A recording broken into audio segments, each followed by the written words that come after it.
So you guys tell me if you would do this. It's called a third date run-in. So I'll get randomly contacted. This happened about a week ago, where a guy will tell me, hey, I met this great girl on a dating app. I can tell she still has some walls up. I need you to do a run-in. So a run-in it's a very popular service, and believe it or not, people still can't tell when I'm doing it for real. So I'll give you the example of this client like a week ago. He was at a restaurant in Upper East Side, and I run into him, and I'm like, Robert? Oh my God, it's been... How long has it been since we've seen each other? You look amazing. You grew a beard and everything since I've seen. No way. Have you been like working out? And then I turn to the girl and I'm like, I'm so sorry, I'm being so rude. I just haven't seen him in so long, and he is the greatest. And I say hi to her, and I'm really nice. And then I always leave with saying like, hey, we've got to catch up. So just call me this week, and you guys have fun tonight. Wait, I I leave. Stunned by it. I've done it at the gym. I do it everywhere you could possibly think of. Would you guys actually pay someone to do that at a date? Yeah. Because I feel like now this nullifies all. It nullifies all there is. Maybe to get back at someone. No, like on a date, like a date. A date. Eh. Possible. What are the odds? Possible. It's possible. I would actually pay someone to do this. Yeah. I think it's me. I think it's kept me. What's the purpose? Sorry? The thing is, this chick gets paid to do this. She comes to you tell her I'm going to be on a date at this place and this place with a person, with a lady. So you come and create a conversation of sorts, like maybe you were a sneaky link or an ex or something of that sort. So that's what she's trying to say. Like she comes, she does that chatting to create you get a sense of vulnerability from the person. I would do it because it raises my odds. You get it? Raises my odds. Shad is like, you got the aura points. Guy is hard. Guy is hard. People are not getting over him. Yeah. Because I've not seen him. If you say you haven't seen him in a long time, you're like, hey, yeah. Yeah, even gym, even growing beards. Yeah. I would do that. You need. I would do that. I would do it. I even give you the scripts. What to say? Yeah, what to say. Like, say this. Turn up and tell her we're high school buddies, but I was a bad man in high school. You get me? If you've not gotten over me since high school, it's like a 10-year gap.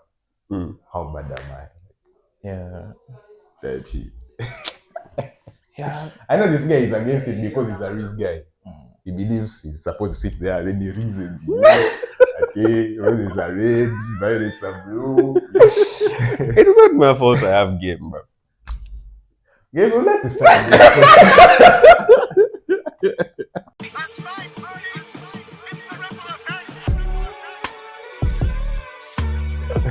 In a world where Jaffa believes he has game, so same world Ronaldo is acting fast and furious now. We'd like to welcome you to the Dog Days podcast. Yeah. My name is Chelsea, aka Man Society, aka the Yard Gandhi. I'm not talking anything about my hairline, is the reason it's covered. And from my left, Yeah. I feel so happy that you've accepted that you've covered it. my hairline. Move on. Listen, my hairline is just I just lost it. It's all over the place. It's not hiding from me. You get like if it's footballers, Jaffa's hairline is like a striker without wingers. Show us that atrocity under the. There's a reason it's covered. The same reason also. Yeah. He relates. Yeah. We carry on. It's just heavy perfect, heavy duty don't have the beauty that's Savakara. That's what that Savakara means. Means the rich man. But this guy can prop himself. What do you know Savakara don't know? Yes, sir. We don't have Prampo, but yeah, that's Savakara. And guys, today, this episode, we have amidst us a man of all seasons, a man of all tweets. This brother does not tweet, and you tweet within the same hour. You have to first let his tweet land for your tweet to come after. Pause. Anyway. And then he says it's me who makes it. Carry on. Anyway, man. I first knew Nasser Opiyo on X. Yeah, by the time it was X, not on Twitter. First knew him on X. And I knew him because I actually used to go to the search bar and put in, what's the name that is not Nasser Opiyo? Actually. Sir Acholi. I used to put in Sir Acholi because I wanted those Google Drive links. Yeah. So I would go to my search bar, I put in Sir Acholi, and I get the books. If you guys have not used, okay, if you are a reader out there and you have not actually read or you have not seen his Google Drive collections, man, you've not used your phone, right? There was that point this year, that actually that's how I got into Ugandan history on a heavy. Yeah, that's the man we have. Imagine he has made it off of my, what is it called on X? Not an FYP. The timeline? Is it a timeline on X? Yeah. He has made it off of my X timeline. He's not still here with us. First of all, we're delighted and humbled that you're here with us. Thank you for coming through. Thank you so much. And chat to us about you. Thank you. Because I don't want to do that. Props. I want you to do your props. If you fail to do your props, then I'll do your props. Nothing much and nothing big. Yeah. Thank you very much, Chelsea and Jaffa, for actually having me on this podcast. I've been wanting to come here for quite a long time. I have seen a couple of my friends actually been here. I've seen Andre Nen, who I actually play rugby with at Impis. Oh, you also play rugby? Okay, now that it explains why you have a lot of rugby. Yeah. I've seen Mabraka. We studied Chitende together, and we're actually quite good friends. And a couple of other guys. Well, my name is Opiyo Nasser Shaban. That is my name of the grid. And the name that most people know me by is Actually. That is the name that I use on my Twitter, X, and my Instagram and Snapchat. Yeah, so nothing much to know about me. There is much.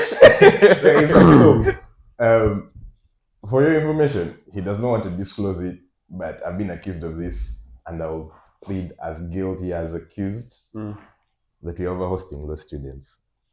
Shout out to Aubrey. Yeah,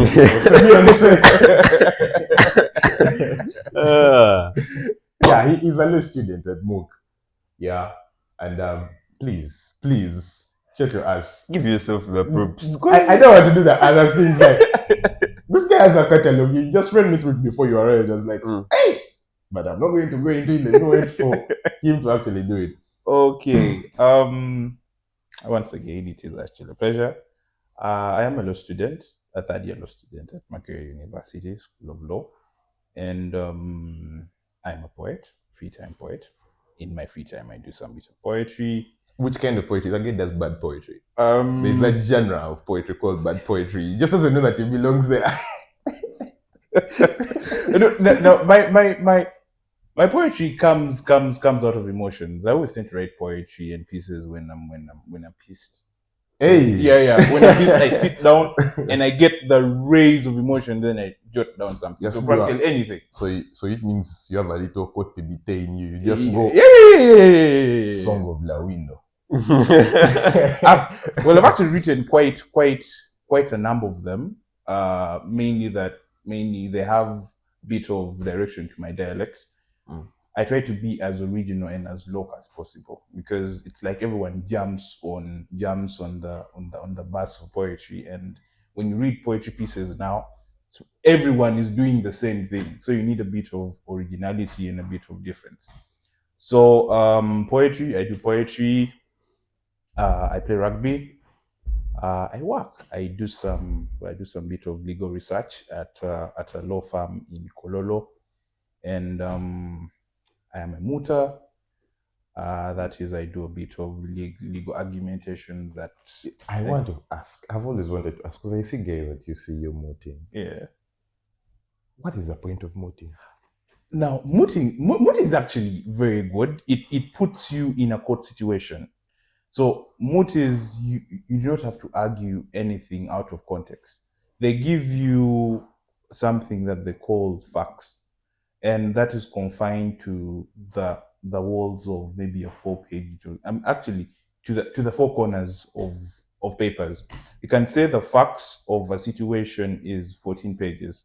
So everything you're going to argue is based off that paper that you've been given, the brief facts. It's just like any normal day situation, but this one, you've been confined to what is on paper. And they give you, how best can I call it? They give you random facts. They say, and it also depends on the type of moot you're actually doing. So if they say maybe there's something in line of international humanitarian law, they give you facts that are akin to international humanitarian law. If it's facts to maybe arbitration, they give you something to arbitration. And they give you case scenarios that are so original. Now you have to argue it out in two sides: the prosecution and the respondent, or the defense and the plaintiff. Practical court scenario, and there's also a judge that judges you off the facts. The time I attended one, Patrick has not attended, but I was in like, there's this one that you see it's called for you, so I was like at the back, these guys were at the front. And they were grilling the speaker. I was like, bro, let the person make their point. They were I think this, I don't know, I think he's like the one in the judge's position. Yeah. The guy was grilling the speaker. I was like, hey. So it's like playing court. It is actually playing court. And Wow. and that's actually a court situation. And in court, the judge is always going to grill you. It's not like a debate where you are given ample time to, I'm actually a debater. Yeah. Well, it's not like a debate where you're given ample, sort of like the ample time to give out your views until you're done. They actually interfere with what you're saying, and they ask you questions that are either directing. Some judges literally ask questions to piss you off, to see how best you can control yourself off. Yeah. Hold yourself in. Yeah. Wow. And I remember my first moot, I was so pissed. I almost abused the judge. I was so pissed because the man was asking me questions that, and I think it was a panel of 7 judges, so everyone was firing questions. I almost sat down and I was like, "Can you niggas let me answer your questions? Can you let me answer your questions?" And then I brutally lost. Yeah. Oh. But yeah, that's those are moots. I told you a debate. I've been a debater from high school. Just that I was in Chitende. I'm just testing the waters right now. Are you familiar with the name Chiwalianga Henry? Henry, I think I am actually familiar with Henry. I am actually quite familiar with Henry.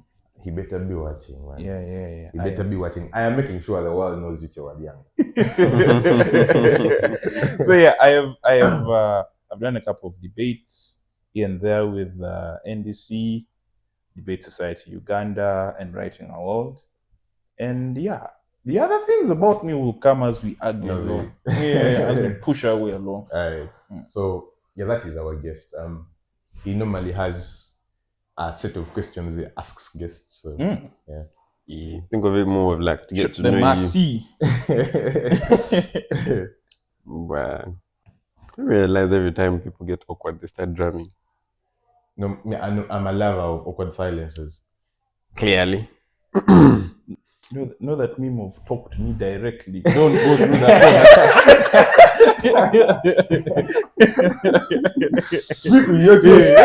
Say it out. Okay. Question 1. Do you believe if you die today, you're going to heaven? No. Yeah. I've been through different walks of faith, and I'm not scared to say it on camera. I've been Christian, I've been Muslim, I've been Catholic. Well, practically Christian. That is, I've been Catholic and Protestant. At a point, I was also atheist. Yeah, and it puts you in a very tight position. A very tight position. Right now, I am a strong believer in living right, and I think I've lived right.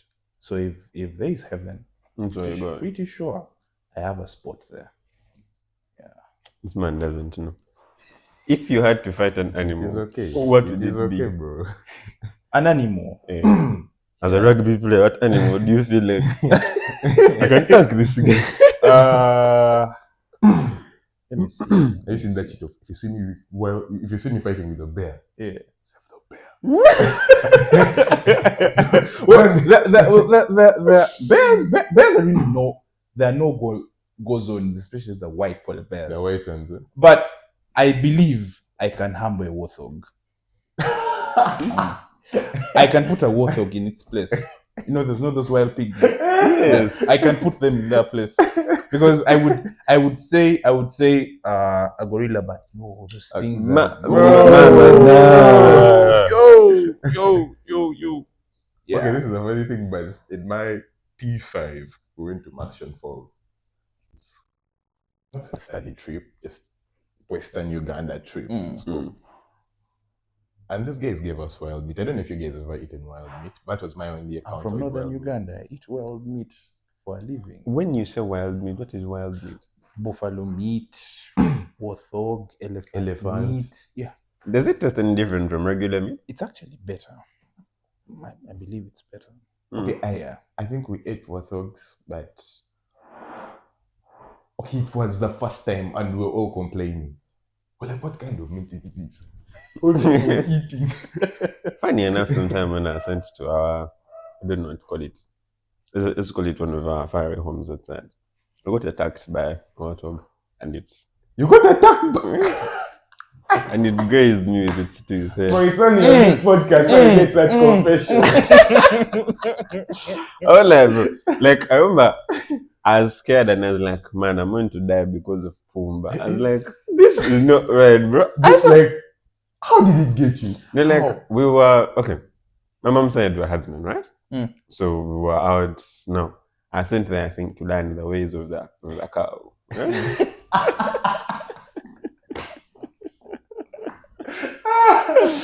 Right? So I was learning, right? Milking, and then like the hardest thing to do was, okay, not the hardest, but the most intriguing thing was you had to go spend hours herding these cows, right?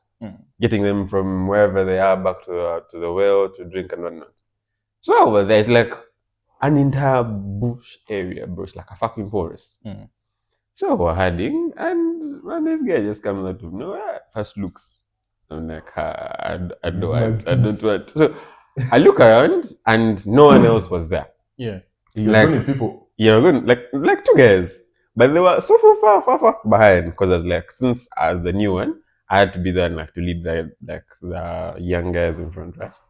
So we get there, and then this guy comes charging at me. Like I was just, this guy comes charging, and I'm so lucky that, okay, have you ever reasoned as to why when your Nkoli always holds the Nkoni guy? Very important bit of the conversation you're about to have, but carry on. It is for, like, it does a lot. It's a weapon. From protection to I mean, look, walking. guys who put them why, their cars. Yeah, like what? Yeah, guys carry To them whip in their borders.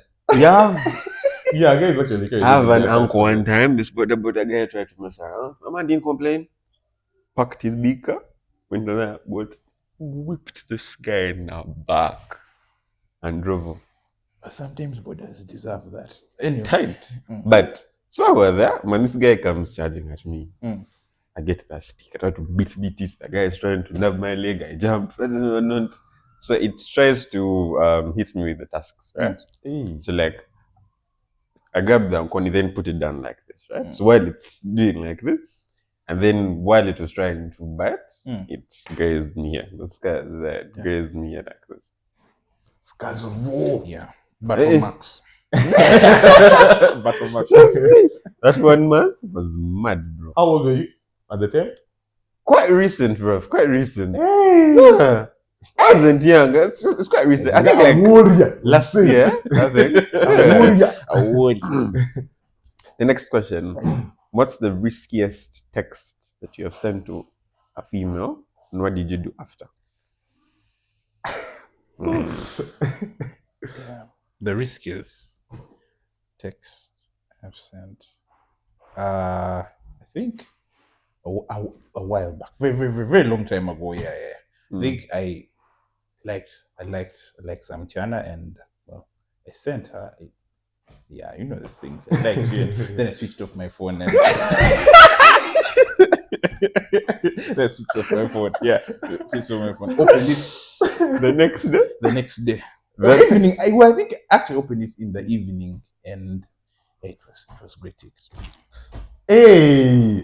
Okay, but me, even right now, when I send it, I must go offline for a bit. Yeah, Yeah, bro. it's nice to go offline because it gives you mental The clarity. anxiety, Puts you in that bro. space of Yeah, it's just a game of win or lose, no in between. exactly. I'll get back online and see what I'm going. And you see, funny how you always be thinking, well, I hope there's actually a reply. Now, in my head, I'm like, switch off this phone, go relax. The most you come is the most is a no. That's How the bad most you does can it say is a get? no. And so when they Agreed. don't respond, Agreed. Agreed. No, yes, no, no. So maybe that you're like, there might be some hope, except it's bad hope. Yeah. So if I just keep pushing, like, just no, but for me, the most interesting is how these people, like some people, when they send it, and then like they rethink their decision, then they delete it. They're like, let me delete it. It's crazy, bro. it's Like, a crime, bro. most times, if I regret it, I just be like, if I'm regretting it, then Man, I make sure I never delete it. I'm like, even if it's in my head, I'm like, you know what? Maybe delete, I bro? can. Yeah, I can. Anyway, I would only delete a text if it has been so mean. I also did that, by the way. Like sent and deleted, and I was like, that was like a moment of weakness. Just forget about it. That's like a moment of Forget it weakness. happened. Yeah. No, now me what I do, if I delete and I cringe, I also delete for me. I delete the saying that I deleted. Just to make you feel To better. create the illusion that there was nothing there. Never delete on Twitter because it's like when you delete on Twitter, it only deletes on your end. On your end. So people see it People and then just quote under and you this, just see. this post has been deleted. In other words, Okay. The best pickup line you've used and the one that has been used on you.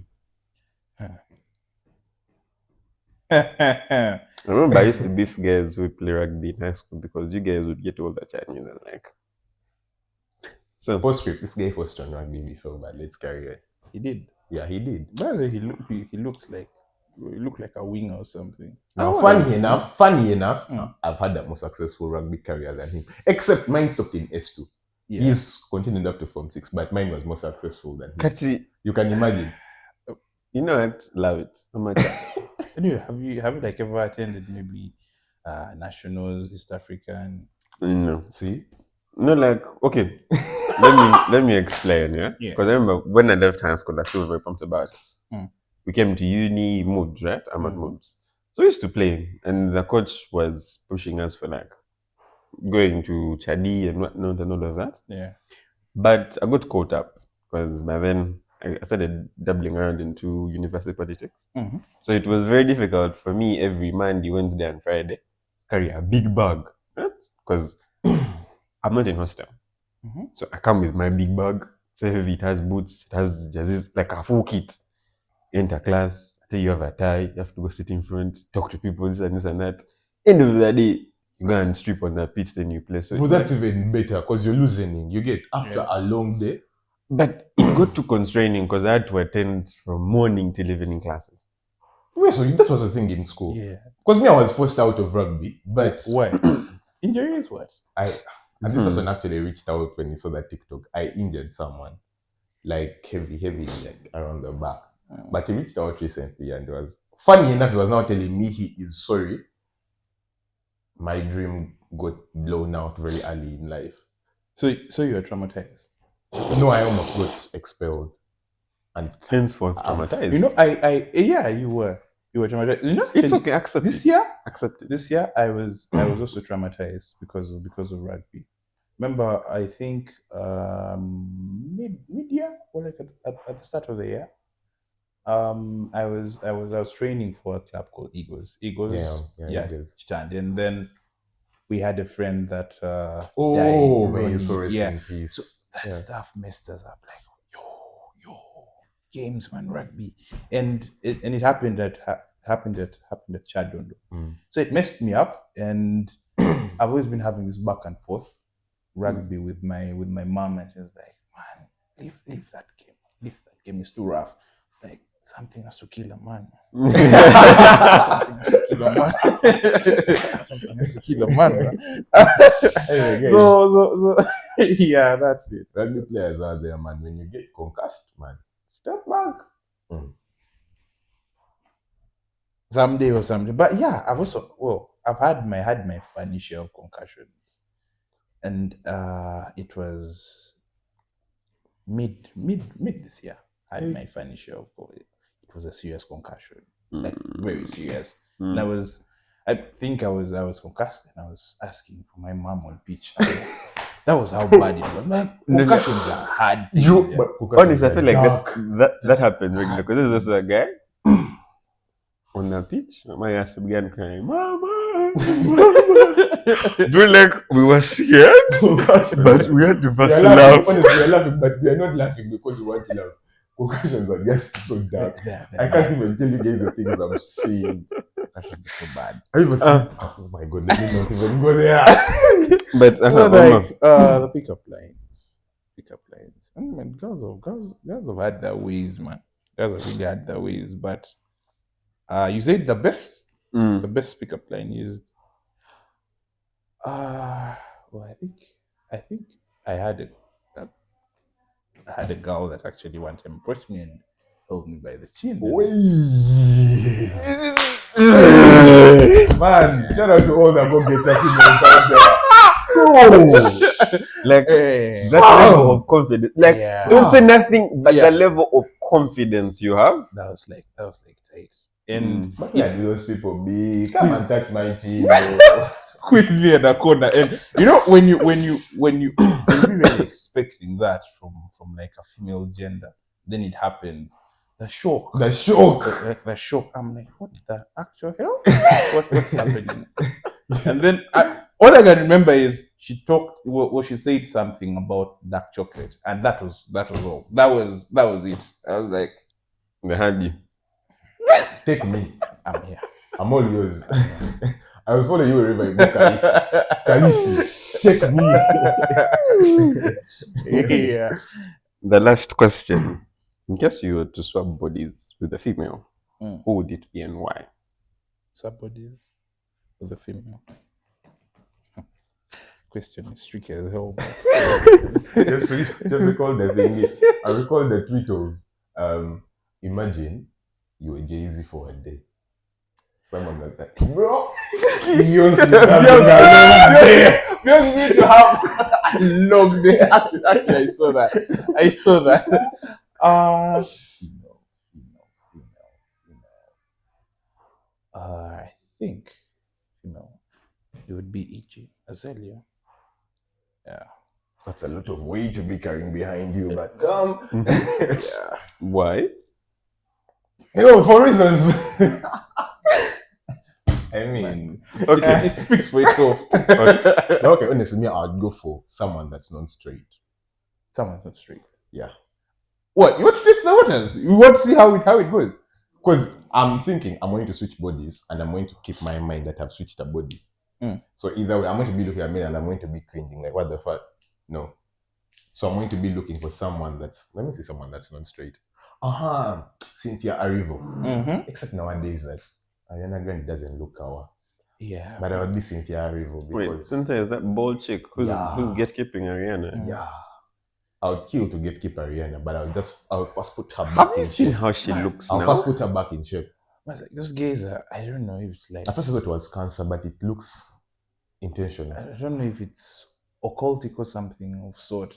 Gays are looking so weird. Yeah, I was actually listening to Joe Biden and they were like, Was it from the movie? Because I've seen very many jokes they've been relating to doing the it movie. for a long time. No, actually, yeah. I also remember someone asked her about the movie because they had a very strict diet, and I think it was eggs or something. They were living off eggs. So the moment he mentioned eggs, could you actually clarify the feeding on eggs? And then the chicks just Yeah, stepped yeah, in yeah, and yeah. somehow skinny shit. Like, he's like, She fam. really defends Ariana. She's like, okay, it's going to sound a bit sexist because people don't want to hear that she's acting masculine. She's a woman, say what, but she's actually over being the man in the whole thing.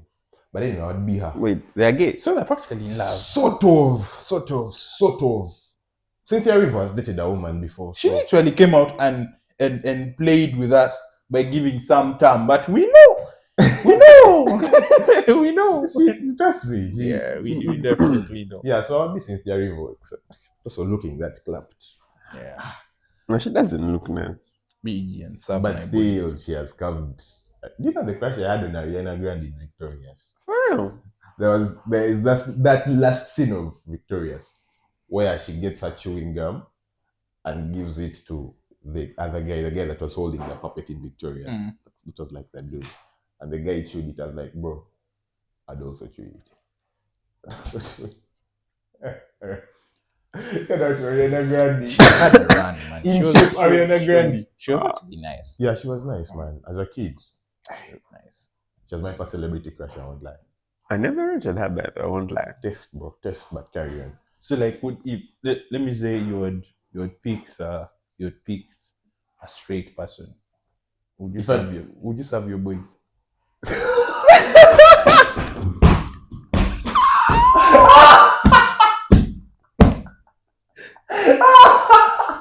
Rule number one.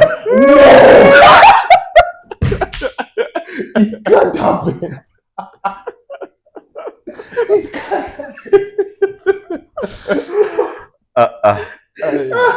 Reminds me of this shit I saw that this guy was like they took a picture of some guy who was smartly dressed, right?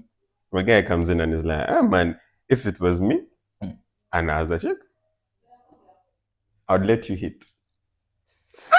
But that's so James and forward, bro. I can't do it. It's valid, man.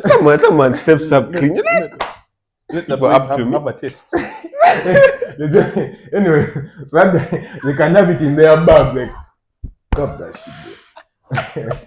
But you realize that sometimes men have this attraction to a masculine woman. Mm-hmm. Do you guys have that as well? Like, okay, there are these women who I generally can't say that I really don't. they are masculine, but they do have a bit of a masculine traits Yeah, or flavor because to them. well, let me see. I think I can give that a context. Let me say a woman that comes straight at you and like, I actually like you, bro. I like you. Now that gives masculine, yeah. It gives, because normal days you think that's what a man should. Yeah, that's be men doing. level Yeah. approaching. So that's head on, and yeah, they give off nice, yeah. Because sometimes I know I like you, but I can't reach because I'm also reserved, man. Like, More times for me. go and you wear I'm me not like a going to shoot that heartbreak. shot. What do I tell my people? My ancestors are watching. Yeah. Oh, And be turning in that graves. Oh my my god. God. This boy. This boy has ashamed the clan. Okay, so we're getting into the situation. Yes, you know what that is, yeah. TikTok's favorite part of the podcast, by the way. Hi guys, I'm Warren. Still in high school, and I need your help. Recently completed my O-level at an international school in Kampala. I prefer not to mention the name. I had a good time there. I didn't mind going back. But my dad was so against it and wanted me to go to a single-sex school that was boarding as well.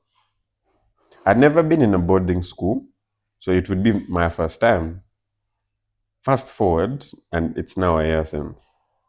I've been there for my Form 5, but I feel so out of place. My biggest dilemma is the bathing thingy. These guys' bathrooms are like guest strip clubs. Pardon? These guys' bathrooms are like gay strip clubs. Like, I think my man has never understood a communal bath. Communal bath. That shit. Just saying, they bathe their willies out and all over the place. I feel so out of place, and I hardly showered for the past 3 years. And I hardly showered for these past 3 terms. I couldn't afford bathing with them after all that I had seen. should I ask my dad to switch schools or should I just go back and avoid bathing? P.S. I will admit I'm a bit insecure about my size, but this has made it worse. Wait. Wow. He's okay. Okay, now it makes sense. He's a Form 5 that has gone to Form 6. Oh. Hey. Yeah. But wait, you guys do that? You guys did public bathing Yeah. and you're comfortable? Yeah. It's It's mental, my guy. It's mental. Like, as a guy, why are you looking at another guy for more than 3 seconds? Like, why? the only reason why I would look at you in a communal bath is, are you done bathing? Like, are you done? You have to keep a straight face like, Actually, because I feel like 3 seconds are even like too much. Why are you looking at them? Like, go and mean your business and leave. And which is sort of subtle. I feel like also, for let me say, for moral development and character development, children actually need to go through this thing. I actually never experienced it, so I'm wondering like, so you're in there and you're like with a straight face like. Where were you for high school? I was at Mango. You're at Mango. So Mango, you Mango guys- is the day. Mango is there. Even in our hostels, the hostels were thingy. I actually attended a debate in Mango. Yeah. You guys live in hostels and stuff Even the like that. hostels at Canaan, shout out to everybody that was at Canaan, we had our bathrooms with that.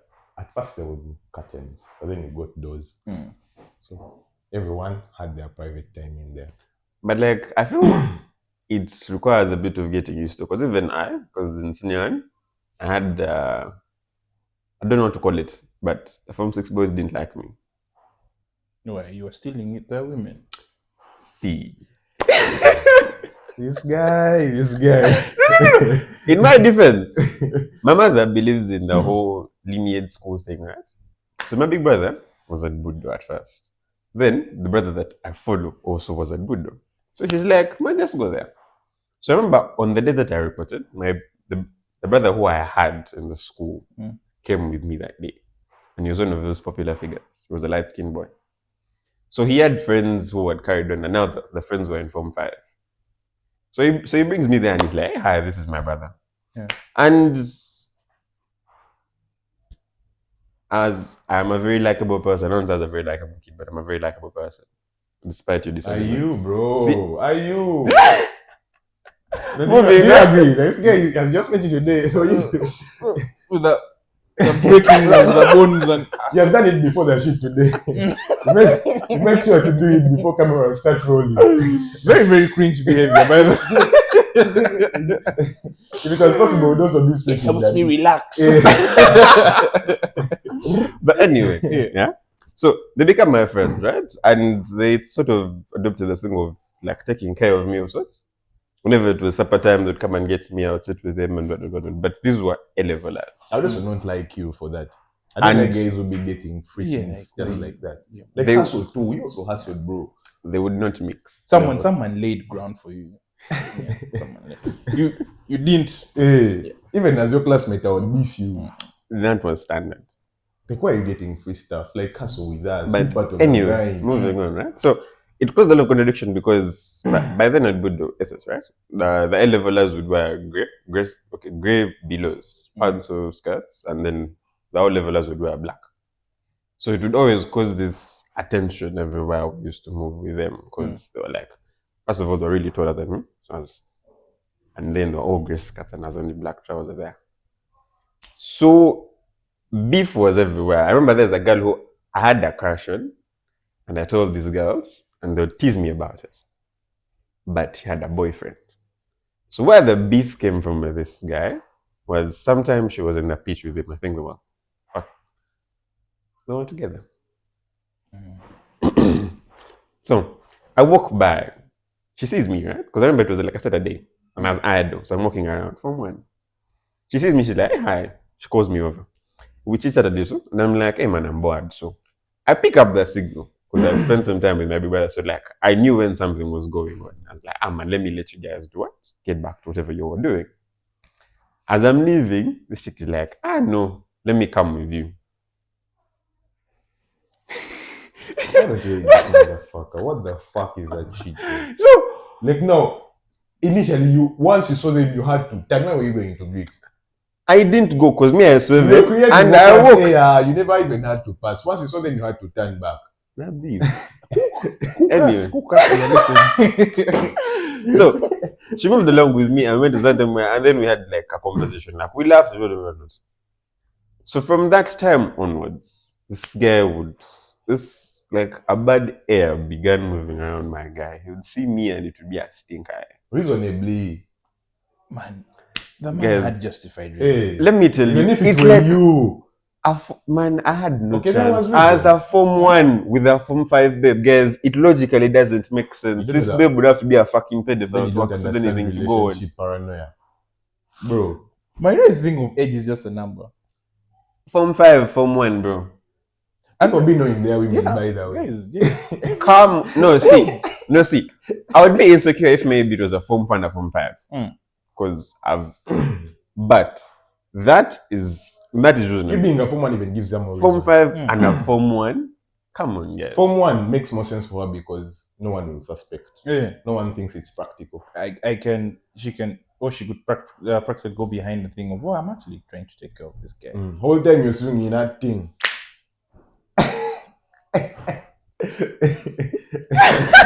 How does it still have the finger? But anyway, so like it got scared to the point I actually befriended the head boy of the time. It was called Winter. And he was, well, I don't think he knew, but he became my protection from these people, right? But I remember there's a time when I entered the bathroom. Now this guy, okay, it was a communal bath. And it Whole was time like, you was also bathing. in the morning, Like, right? so. So at first, I was bothered, but I was like, man, it's bathing and that's it, right? So I stepped into this bath, and the guy is there with his boys. So like, it was like a Form 5 bath session. I stepped in, and my man canes that look of, and he's like, "What you can do?" Bro, trust me, I ran out. What do you mean? Very unmanly. Stand your ground. As a Form 1, and Stand your ground. Okay, honestly, me, I think the only reason I never got bullied in school was because I had yap. I knew I was going to get beaten anytime, and I was expecting it. But I knew if I yap, I'm going to protract the time it's going to take to beat me. The person who wants to beat me might even forget about beating me. The only time I did not do it is the only time I've gotten punched in school. I don't know, man. If you've never gotten punched in school, you missed on a very big lesson in life. I never got. Like, But that school punch is heavy. Like, now mine was crazy because this guy was new. He came to school. His first day, he was acting very ratchet. I warned him, bro, not slowly. I'll beat you. I'll mash you up. You have won this guy. Yeah, guy is scared. 2 times later, we were You fighting. caught him. He was the very guy. 2 times later, we were fighting for space on the thingy to brush. We wanted to, you know, that scramble at the tap. Everyone's pushing their tooth only. What is it called? Their toothbrush. Yeah, then I pushed his. Turned. He looked at me. My jaw got swollen for like 2 days. I never went to class for 2 days. Bro, it humbled me. From then, it even adjusted how much I yap around. Anyway, man, let's say Upori. Do you guys, okay, because me, honestly, I believe you should just go talk to his dad if you can go to another school, because that shit is scary. because, man. come on, man. No. I don't imagine myself bathing while looking at, like, By the time I was in Form 4, man, I didn't care. As my bro, the thought of you I want to have in my body is your upper body going up. Don't traumatize me, like, because you can't tell me you never looked. You can't tell me in those bathrooms you did not look at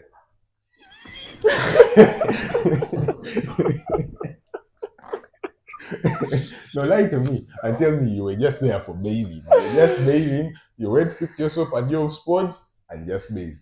It became a joke, by the way. Remember? See, now the people who were getting That's a guy. Okay. This guy was unnatural, guys. You see. This is what I am saying. Why do you possess all of that as one man? This guy had enough to divide between two boys. Not gonna lie, bro. This is what I am saying. Like, if you're not feeling comfortable around that, No, but like, see, after like, because by like, I think I dodged those bathrooms up to the when those guys left, because I think they were there from 5, from 6. So after from so like say from bathing freely in Form 3. bathing in communal baths from 6. Remember, after that incident, I'd be one of those kids who not like the bell would ring like at 4:30. Everyone wake up. Me, I'd wake up at 4. Go get my car bucket. Like even like in this single bathroom, just to avoid any confrontation with those guys, right? But after they left, I didn't care. As informed there, I'm like, man, you have a bigger show. Cheers. But I think it's heavily dependent on. It is actually heavily dependent on which schools a child goes to, or which school you put your child to. Definitely, when you put a child through an international school, you've already set the bar so Yeah. high for them. The bar is high because there's that treatment that international schools get that you won't find in our A level or ordinary schools or something. That's why I personally believe that. Not that I am so traditional in mind, but I believe that a child should also have the taste of hard life a bit. That is, put them in in sort of a situation that makes them think, and also they sort of develop the survival tendencies. Yes, you Put have them in a position where they're going to deal with scarcity. yes, like the like children who actually, or even students who don't know what to do in the situation of water scarcity. Yeah. But there are actually people who have mastered the art of someone can bathe with a cup of water. Black November. Someone can bathe with a cup of water. That's like survival. I had a boy who bathed a kaboto. Sorry. One guy, he had it in his suitcase. He's like, ciao, later. Came back. It was like, calmness, brother. But for me, I believe this is just spoiled kid syndrome. And it's not gonna lie. It is, bro. Because you can't tell me that you want to change school because you're scared of someone bathing. Come on. Have a reason to get scared. If I was being hunted by A-levelers and I couldn't approach Mukada and be like, oi, ma'am, shift schools. So for you, bathing is such a big problem? It's a Let your balls drop and take a bath, bro. See, this guy is. Jesus. Do you see the way he pulls out his humor? His metaphors.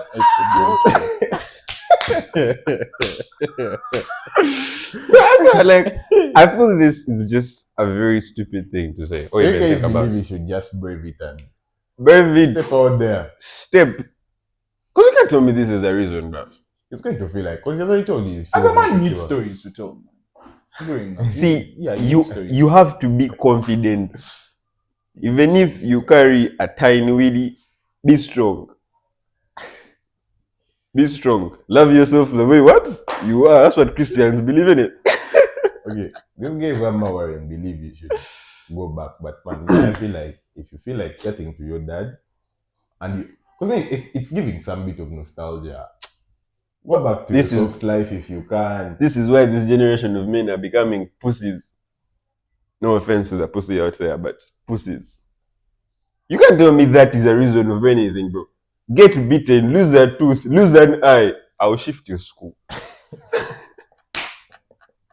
But you're telling me, Amber is limping. I'll hear you. but baby, Well, I also got like my fair share in O level, and we had this sort of thing where when someone holds a beef towards you, it's not like I'll fight you personally, but they come for you at night. They whip you in the leg with timber or something. belts or shit like that. Yeah. And it normally happens in the last, like, Jerome. Yeah. So you go back home, they're coming to pick you, guy, you're limping. Like, what's wrong? Battle scars. Battle scars. Battle You scars. can be like, Came out alive. Yeah. have Just a genuine reason as to why you're doing Be happy. that. I'm But okay. because of this, so now we pamper you. Come on, man. No, but if it's really that bad a situation, then yeah, talk with your say. Be like, okay, bruh, I really feel like you should have the I'm not, conversation. I'm not feeling The this. most awkward time I've ever felt bathing was when my mom, this thing of being a child, right? Bathe yourself. They give you that sponge in the bucket, they put you there, and everyone Everybody's is watching. jazzing, right? They are jazzing, but for you feel like, man, all eyes on you. Now, after going through that as a child, I wasn't scared of It's different. a communal, Your but sister's watching you and hurling insults at you, the thing was, and your boy is watching you, and then suddenly you just see them laughing. You're like, where is the problem now? no, maybe if my man is carrying this, or You like already this, said the postscript was like No, insecure. insecure so it's about possible. yourself. It might just come from the fact that you've seen someone with bigger, and now for you, you're feeling like you're smaller. That's just it. Because we are not endowed I the have same right down closer. below. I have the right closer. Mhm. Worry. Comparison. Is that thief of? Moving on. Go ahead. Let's go ahead with that pod. Get it? Okay, now this is like the main sesh. This is second half. You get it? So this is like the main gist. Today we want to talk about something much more political, something much more socially relevant to the times right now. It's election season. It is that time of the 5 years. Say it as is. Shallow listeners, you're about to drown. Mama, all I'm saying is today we want to talk about something that's really heavy on us as Ugandans, heavy on us as young Ugandans. You see, there are some, okay, I don't know, it's a bad joke, But okay, for the record, Gen Z is not a tag for an age gap. Gen Z is a tag for a certain group of people that were born at a certain point in life, people. Let me stop there. What did people think it was? No. Hey, No. Sevo, eh? Calmness. My guy can be picked at any time. Anytime now. Before when this comes out, it would be picked. Anyway, man, as people of the Gen Z lot of Uganda, I feel like ours is a tricky time because unlike before, I feel like Uganda is its most divided. Is at its most divided. And yeah, maybe the divisions were there before, because when you read through history and everything, you can see there were divisions, there were biases, but it looks like it's worsening right now. I recall during the last elections, there was a period where it was getting crazy. Things were heating up. And people were actually showing off guns in their cars. They're like, if anybody attacks me, if anybody attacks us, we are armed. You get me? So we are at that point, and funny enough, we are the new group of adults. Like, we are the youngest adults among these people. So I want to start that with a question. Are people going to vote? I am going to vote. I actually got let me see. The voter's ID? Yeah, well, yesterday I confirmed my my voting station. So yeah, when I travel to Gulu, I have to go and vote. Are you going to vote? No. Why aren't you voting? Why? You have a national ID, right? Yeah. So why aren't you voting? How to phrase this? Just say it, bro. I'm not really interested in Politics? no, that's not it. In more of the dynamics that we are running as a country. So you are disillusioned. Is it that, off the record, is it that maybe your brain is biased that you know the end result? Something of the sort, because as much as we claim we are the Democratic Republic of Uganda, we do not live by those standards. If that was it, we would not have hypocrites and a lot of, incompetent people in offices. So, in other words, you are Amosese betraying the city. You're disillusioned. Yeah. Something of the sort. I don't see the point in it because I don't see the change that's going to evolve out of it. I feel like the only reason I'm not going to vote is because I have read a book called The Politician Primeval. by Edward Berman, and it biased me. It biased. Context? It's a book that just shows that leaders are leaders from right when they were cells. Fucking no. Let's So start. us as voters, because it was like there are three people. There are people who vote, there are people who don't vote, and the people who are voted for. So the people who vote are the people that actually, I'm not saying this is my mindset, but it just biased me. I'm in a frenzy because of the book. The people who vote are the people that believe someone can lead them. The people who don't vote are they sort of have that hubristic bit about them that I don't want to be led, but I might need a leader. And obviously, the people who are voted for are the ones who are voted for. So, me and that, okay. And also, ideally, okay, if I had the resources by me, I think I would, but I'm also afraid of the lines at the polling stations. That's my biggest fear, actually. So the book you read is like Charles Darwin, but in politics. Yeah, also it's by the It then now becomes funny where we say we as the Gen Zs have to be the drive of change, and yet then we do not want to participate actively in being the drive of change.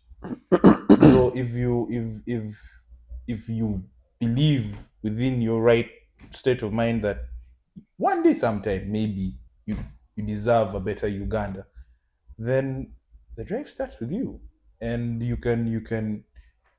If I may pose that question, then how best do you think you can give out a helping hand to the to create situation the change. of the country, being a keyboard warrior?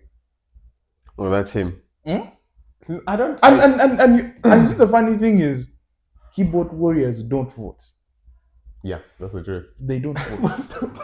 The voters are deep in the village. Yeah. And you see, that is why you then do not become the target market for politicians, because you're educated. You know what is right and what is not right. You see what is failing and what isn't. Yes. So the target is someone who can easily be bought with 5,000, a kilogram of sugar, and a packet of salt. Yeah. That is the target. Makes sense. Makes sense. Yeah. But do you people believe as voters we have price tags? Yes. A voter sets the price tag.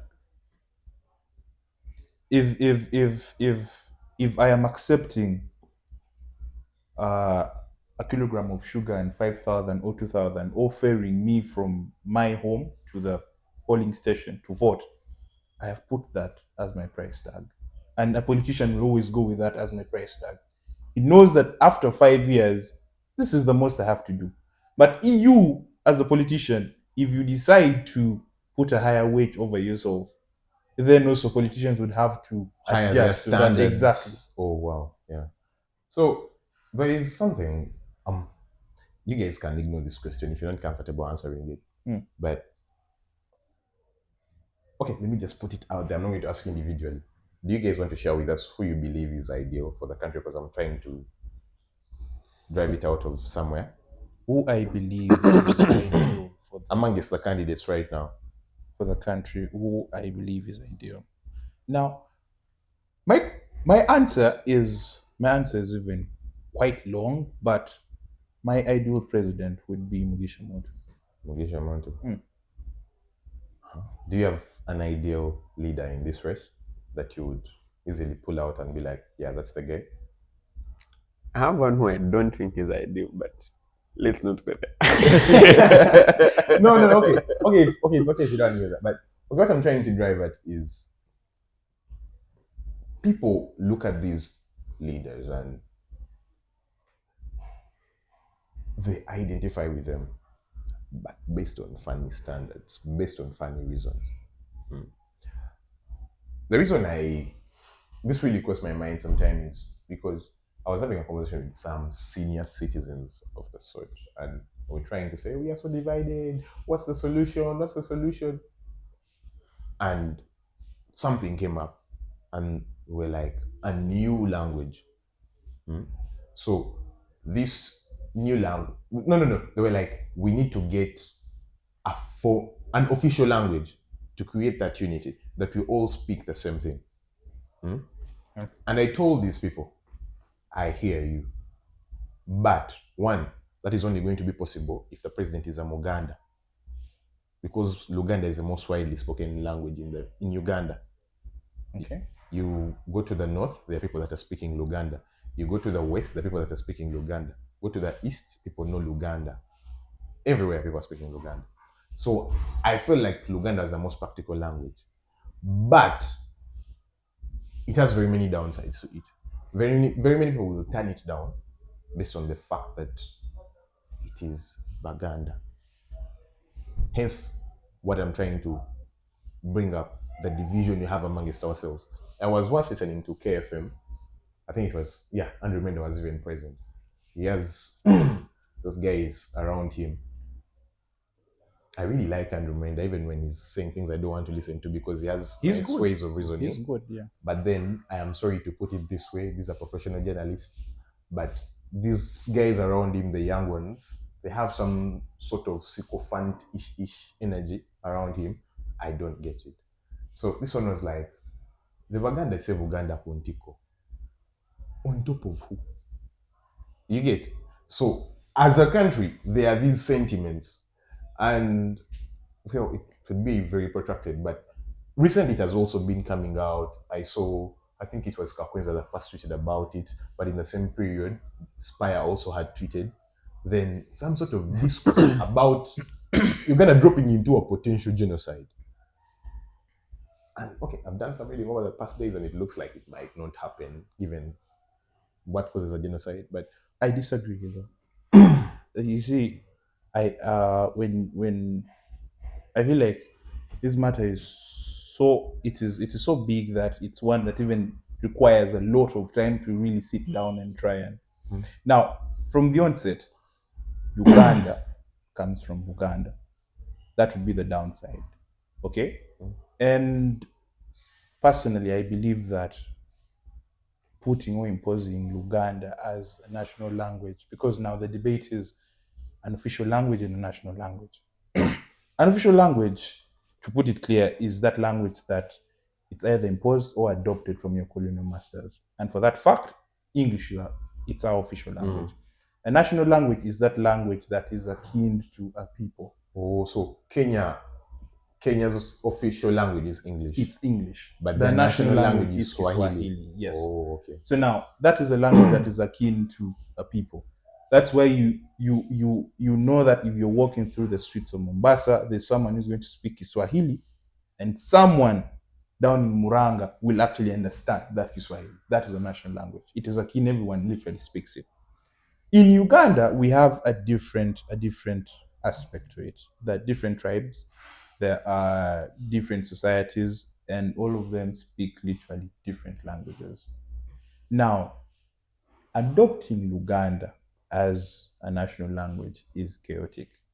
It is so chaotic because from the onset now, there's been a mind that there is a creeping sentiment that was created right from the colonial masters. The focus of the colonial masters was mainly in central Uganda. That is why you will not be so surprised to see that Uganda is actually birthed from Buganda. They literally removed the B, and you're like, okay, let this be a country. My solution. Remember, I think I actually had a discussion with you about it. Yes, I have a solution that is though expensive, but achievable. It is based on 3 grounds. One, the willingness of a government. That is, the government that really wants to achieve a national language should be one that is willing to ensure that we actually achieve a national language. The other is the compliance of the citizens, because at the end of the day, the citizens are the direct market. So that calls for a referendum. Exactly. Then the other one, the last one, which is also equally important, is the capacity. That are we as a government ready to ensure that even we go to the deepest of our pockets to ensure that we actually achieve a national language? Now, achieving a national language, what is it? What would then be the best way to achieve a national language? create a new language. Pigeon. A new language, practically, yes, something that a society can easily associate with. It is expensive because it requires the act of educating, it requires the act of payment of teachers, it requires the act of printing, Research. practically, Yeah. exactly, research and revising the entire curriculum. But what is the cost of that to the cost of a genocide? Okay, at the end of the day, when you weigh it, this obviously has to take Plant the a day. stick there. I need to first clarify. Yes, Do please. you people actually believe Uganda risks a genocide? I do believe, yes. Do you believe Uganda risks a genocide? I've said this before, and yes, I do. don't believe Uganda risks a genocide. No, see, I have picked up, like, if I'm to recall a few times or incidents where I really can't say that, okay, I've been exposed to such behavior before. In high school sometime, when we're in our hostel, right, and we're going through a dialogue about politics, the leader, by then, I think it was during the last elections, yeah? This guy, I remember we were having a conversation between Museveni and Bobby Wine, right? Trying to wave through the pros and cons of either. This boy walks in. I don't remember his name, but I remember he was a Uganda, right? He walks in. And then I was on the side where I was naming the cons because we had gone through Museveni's pros and cons, now on Bobby Wine's pros and cons. I remember I was going through the cons of Bobby Wine, and then this boy walked in. He didn't have any background, any knowledge of what we're talking about. But when he walked in, he presumed I was trash talking. And in his own words, he's president, right? And he goes in now to like backlash at me, right? Yeah, this and this, right? I'm like, man, you don't even have a dialogue or even an understanding of what we're talking about. You just barged in. What do you want? And then my man goes onto a personal rant, right? So he gets his own monologue in the room. He chats and he's like, do you know how bad things are getting? Do you know how Baganda are being treated? And he ran me through a scenario where he went to some offices, I think, to get documentation for something. And the guys who were in office came out and called, in his words, all the Banyankole first. Right? And the Bagandas stayed outside.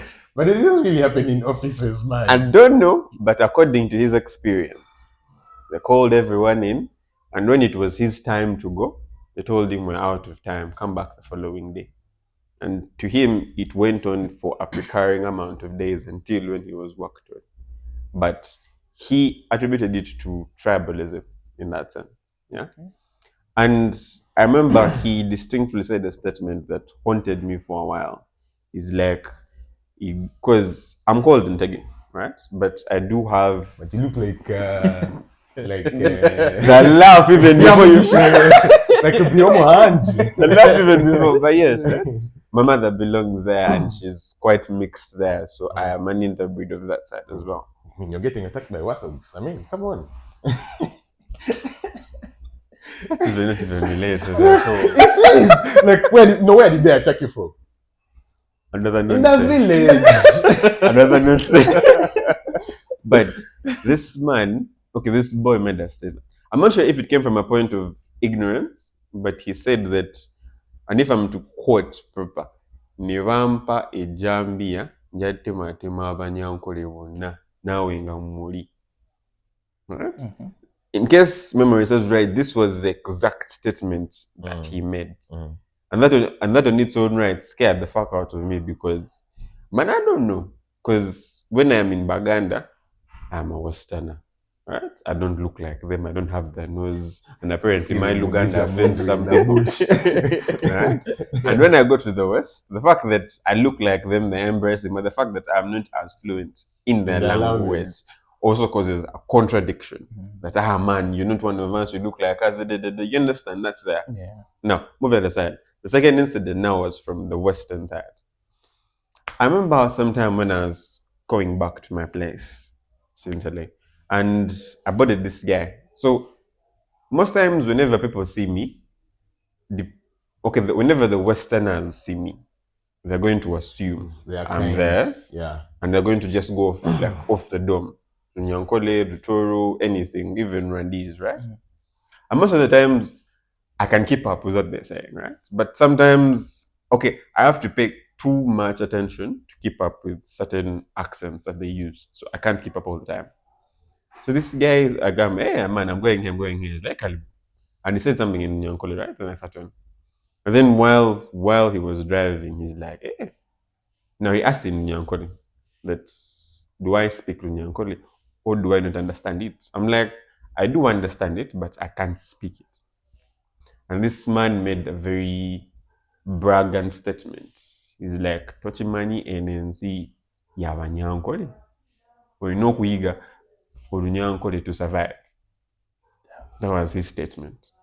And then he drove me up to my place where I was going. But the fact that one tribe feels belittled and the other assumes a place of Mastery over superiority over the other, I feel that is ground. Because even where we live right now with my mother, when we were just shifted there, we were termed spies. Spice? No. It's the number one accusation. No, we like the air, our households, because now it's a bit rural, right? So people like, you know how rural areas be that they just term places according to like the location.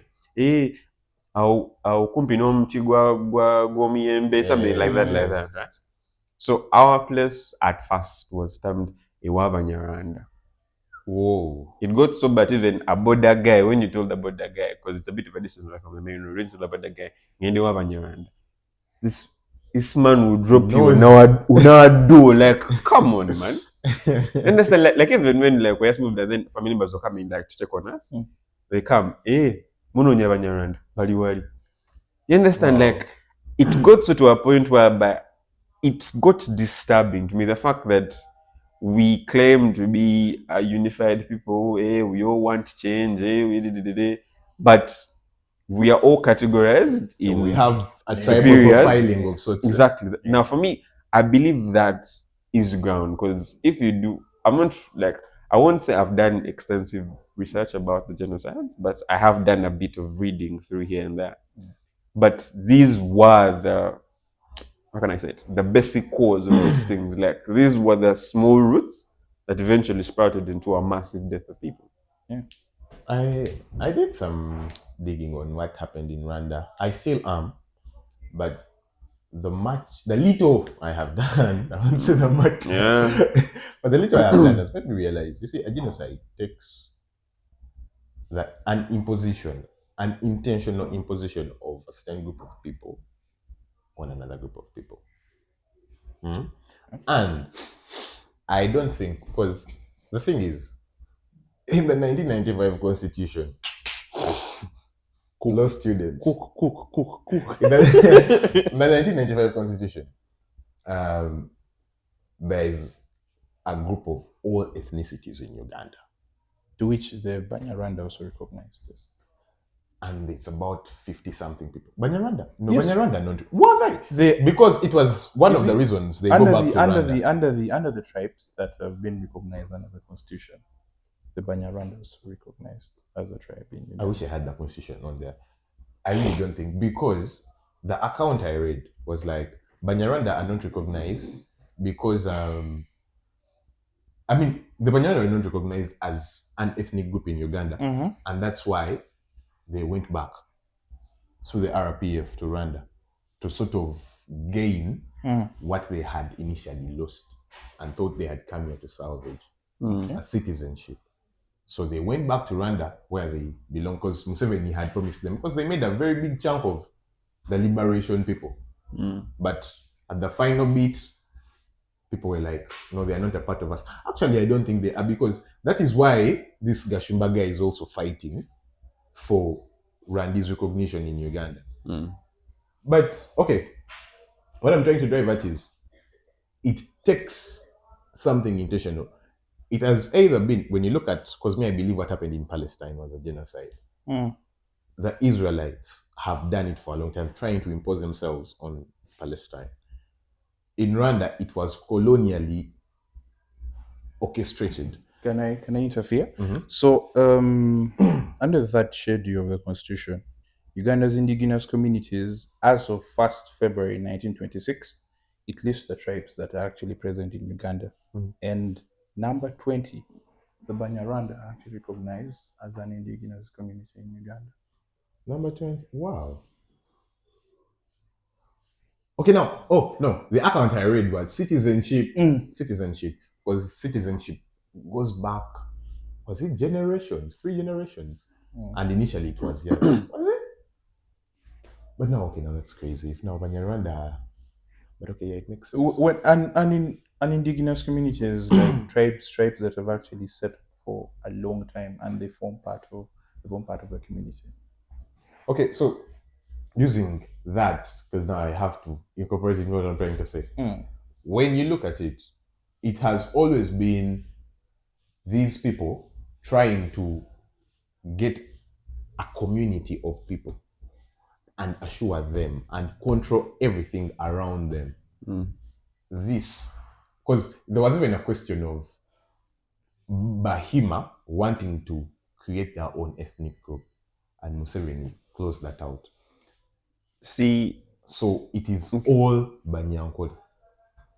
Now, even in them, there is that division. Yeah, the division has always been there. Even in Rwanda, everywhere they have been, the division has always been there. But I believe it is so difficult for Uganda because, like, we had Agisi and they were very, I think you know him, what's his name? Tendo. Yeah? Tendo Nicholas. Yeah, Tendo. we had Tendo Nicholas here and he gave a very nice reason. Gave me a lot to think about. He was like, in Uganda it's difficult for that. Because we have too many tribes. Because we are very many. You get, your rage is not going to be shared. Like the way the Hutu shared multi-generational rage. You see, that could be correct. But also, I believe that for us to actually get to know what genocides are, we actually need to know what genocides are. So there is a huge difference between a genocide and tribalism. Though tribalism can actually lead to genocide. I actually believe we are facing tribalism. And okay, so our problem. A genocide, as defined by the Rome Statute, that is the ICCC, the International Criminal Courts. And it says that a genocide occurs where there is a deliberate attack or killing of two or more, actually, of persons that belong to a tribe, a religion, because of a political belonging. When you wage attacks towards people belonging to such groups, and it is deliberate, you have carried out a genocide. The case in point, I would look at Rwanda and I would look at Bosnia. Bosnia and Congo. No, and Namibia and the case Hitler. Hitler's Holocaust. The case was a bit different in Rwanda because in Rwanda it was direct genocide. These were people who there was a man called Ruzindana, Kayishema Ruzindana. Is it the one that read the book? No. He was actually among the orchestrators of the genocide in Rwanda, and he was charged in the ICC. And this was a man who promulgated something that was called the Ten Commandments. So the Ten Commandments, it was there was a radio station in Rwanda that was called, I think, TLM or something of sort. So he went on radio stations, which became the means of directing genocidal sentiments or statements to people. And he's like, the truth is the cockroaches. Exactly. It says that the truth is the cockroaches. They should be sent back to where and the sending back aspect was there was that saying that they used the graves are not yet full. Yeah. And then we have to send them back to where they came from, and sending them back to where they came from was Lake Victoria. That's why most of the Tutsis that were killed were dumped in Lake Victoria, and they say they were food for the fishes. So you see the undertone. In Uganda, I feel it is possible. It is possible to have a genocide where if maybe in the instance where some of the key aspects are really not addressed. It will stem from the fact that, because from your statement, you're something of, there was the idea of adopting a national language, which would be Luganda. Again, if I'm to go back on my statement, the most emphasis of the colonial masters was based in Buganda or central Uganda. And that really created a division. Really, less or much development was put up in eastern Uganda or northern Uganda as a whole. So that already created something in the mind. So Bias. the fact that you want to then say that we can use Luganda as a national language already creates I believe creates the you see that colonial favoring Mm. is what would have caused the genocide. Because believe you me, the genocide in Rwanda was caused by the colonialists, the Belgians. They are the ones Who introduced the cards of identity that these were Tutsi. that these is were even Hutu. just some of it. They are the ones that convinced the Tutsi that they were not part of Rwanda. They came up with this structure of Hamites. When you read through it, no one tells where Hamites come from. But on the rank of Caucasians, Hamites come last. So they believe there is this theory of of some people, very many people who were there at the time have actually endorsed the theory. I'm forgetting, I think it's Gobineau, he's a French philosopher of sorts. They're the ones who actually birthed this whole ideation of how these people come about. It all comes from, whether it's in the Talmud, the Israelite book. This is where it all comes from. There are three sons of Noah. There is Ham, there is Japheth, and Shem. So Ham and all that, that's how these people created that thing. And when they come to Rwanda, they convinced these people. They went to their schools. The Tutsi were learning French. The Hutu were learning Kiswahili. You get? It was systemic. They did very many things to cut the Tutsi away from the Hutu. That is what the colonialists did with the Muganda and every other person.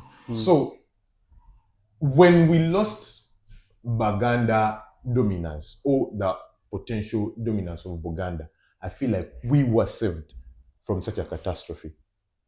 That's why I'm saying we cannot have such a situation, because even when we have situations where these people are controlling, when I say these people, obviously, I mean the people in power, the Munyankole today that is looked at as, what is it called? What's that relationship? Victim what? As the person that's on the other end of the victim, the person that's subjecting the victim to all this, they haven't held everything to themselves.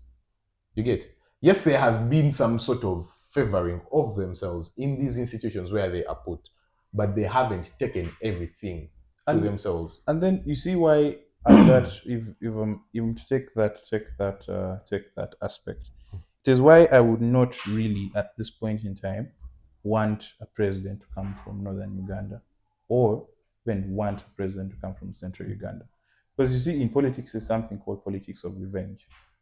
Yeah. Acholi have for a long time been of power. Okay, they've been of power. But even with the war that existed in northern Uganda from 1986 to 2006 or 2008 or so, they have picked pace. They have tried to develop, but to allay actually, they feel that development is not yet enough. It's still subtle. It's very minor. It's still minute. And actually, if you're to have a discussion with him, it's like, let's remove that aspect of a war, and let's say that war didn't happen in northern Uganda.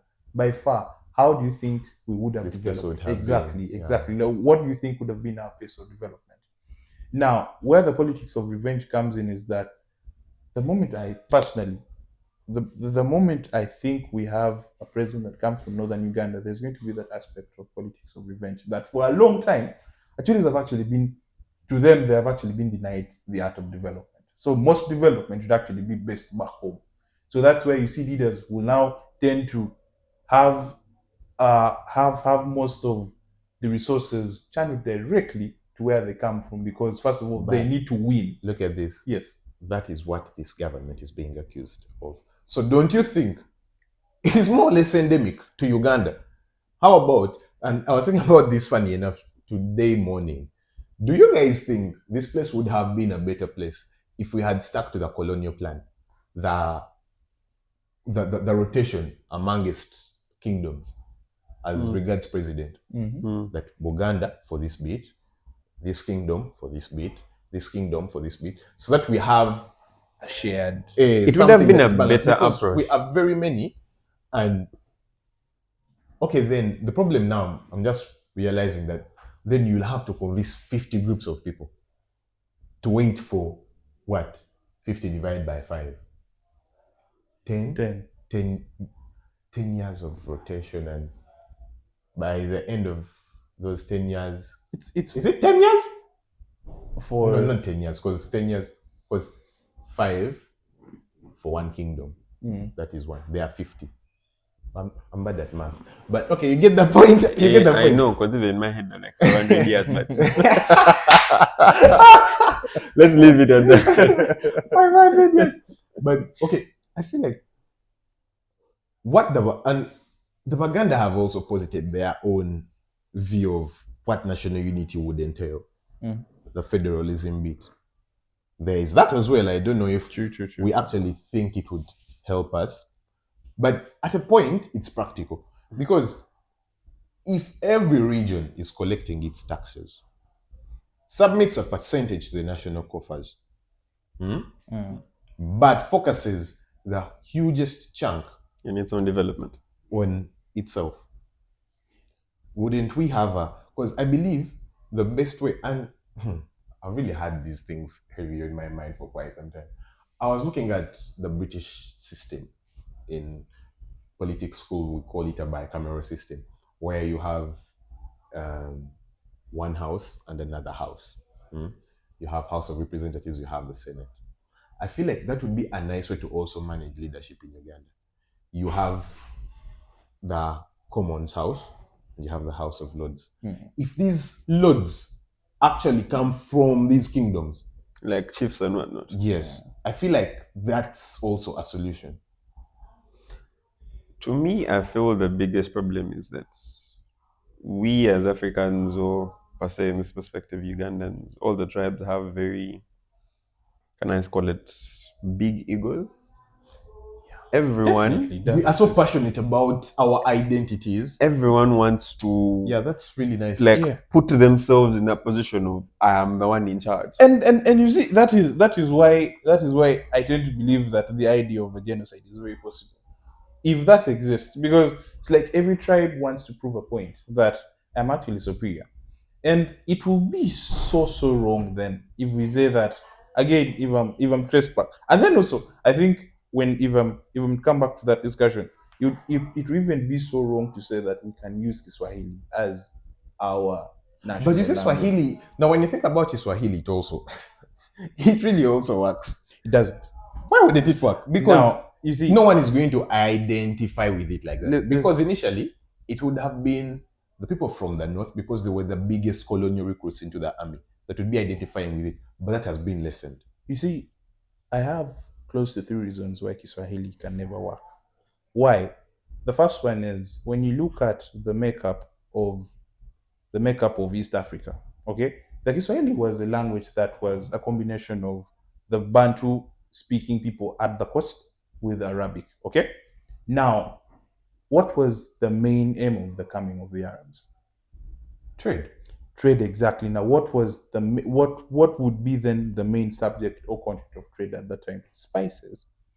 The Arabs settled at the coast because of the existing variety of spices. Then, at the depletion of the spices, that is when they start invading the interior. Upon reaching the interior, that is where now we start having an influence of the Arab culture. So, what does that mean? That means that we were not the target market of Kiswahili. The fact that they settled at the coast and they merely move into the interior because there was a depletion. Then also again, before you chip in, the idea of Kiswahili is it's a language that we as Ugandans we have failed to adapt and use. Fair. Why? Because it is a language that is really used by the military. and we do not have a good relationship Yeah, with the military. that's nice. Yeah. We do not have a good relationship. When you hear, I've realized when you hear someone speaking Swahili, there is a touch of arrogance you Exactly. associate with them. But Swahili is a beautiful language, and believe me, if it was my first time getting to know you and you spoke Swahili to me, be like, okay, this guy is actually a state operative, because it is fixed in our head that Swahili is actually an arrogant I have language. my boy is a Exactly. Kikuyu, but I never knew it until like last week. So when I heard him speak, I've been telling him over and over again, I knew you were a spy. I knew you were a spy. so that it would basing on those two factors, that we were not the target market of Kiswahili, and the fact that we have failed to even adopt it and use it because we have a connotation that it is a language that is related more to the military. Now, if I'm to ask you the other aspect of why maybe we can adopt a language that is akin to us, a language that we can definitely associate with. What's your tribe? I'm a Muganda. You're Muganda. What's your tribe?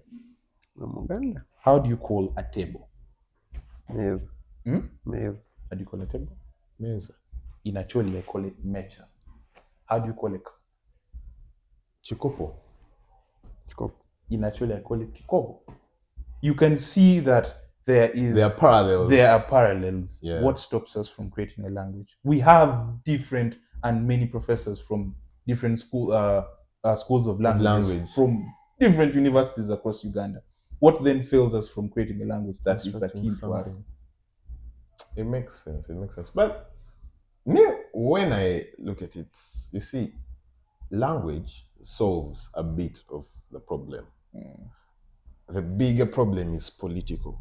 Yes. That is why I've always been thinking this is a bit suicidal, culturally suicidal. But at some point, I asked someone, don't you think we should just deal with this whole system? Strip ourselves of our identities and realize that we are Ugandans first before we are Acholis, before we are Baganda, before we are Banyakore. But that is difficult for people. No, I feel that can only be done after a massive occurring. Now, take the example of what happened after the genocide. Accept that. After the genocide, right? I forget the name. Kagame comes in and he's like, I don't hear bullshit of I am Tutsi, I am Hutu. We're all simply Rwandese. Yeah. You don't like it? Stay. And everyone adopted, right? But I feel it came after a point of, I don't call it like from a traumatic event. Yes. And in Uganda, I can't say we have had that traumatic event Not minus hit rock bottom. we have. The other one of, I forgot what it's called. The one 209, the Kabaka thingy. Which one? Kayunga. Is it the one you're saying? No. There's this Kasese. one. Kasese? No, man. I feel like ours My have history been is spread. bad. Which one? It has. Are you saying in Uganda as a whole? The one whereby, okay, there's a friend of mine who was Western who used to always joke about it that there were, I think, I'm going to just mention something I remember from the conversation, right? Something where people were told to say the word Mufaliso, and if you didn't say it right, Yes, that's Kayunga. that's what's it called? It is more or less a Kabaka crisis. 209, I think. 209. Yeah. When the Kabaka is stopped 2010 from... there, I don't know, yeah. Funny how these things are somewhat... The Kabaka was stopped from going to Bugerere, I believe. And Bugerere is around Kayunga. But, I mean, now that's the thing I'm saying. Like, for us as... I don't want even to identify with that cluster of Baganda. But there is a bunch of Baganda, a huge chunk of Baganda that identify as Baganda before they are Ugandan.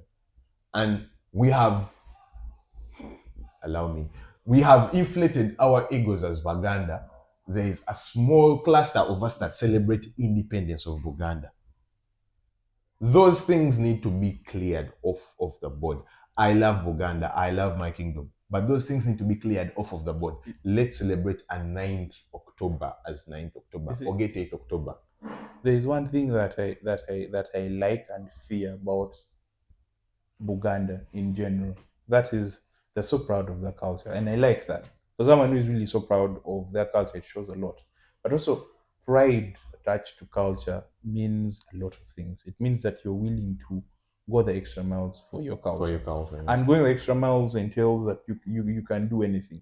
Uganda, I think we have had a fair share of what I would call it a creeping genocide. What Mahmoud Mamdani says in the Slow Poison. Yes, in the Slow Poison.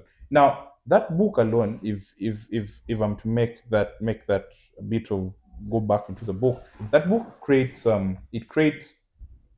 it looks at a distinction. It tries to discuss and weighs two regimes: the regime of Idi Amin, Idi Amin and the Museveni. and Museveni's regime. Mahmoud argues that even with the Amin regime of 1971 to 1979, where there was and you see the funny thing is most of the killings at that time were actually targeted. That is towards Acholi and towards the Langis because they formed the biggest part of the military. And Amin was trying to do a cleansing of the military. And then people argued that was, plus also the expulsion of the Asians in 1972. People argued that had a connotation of a genocide.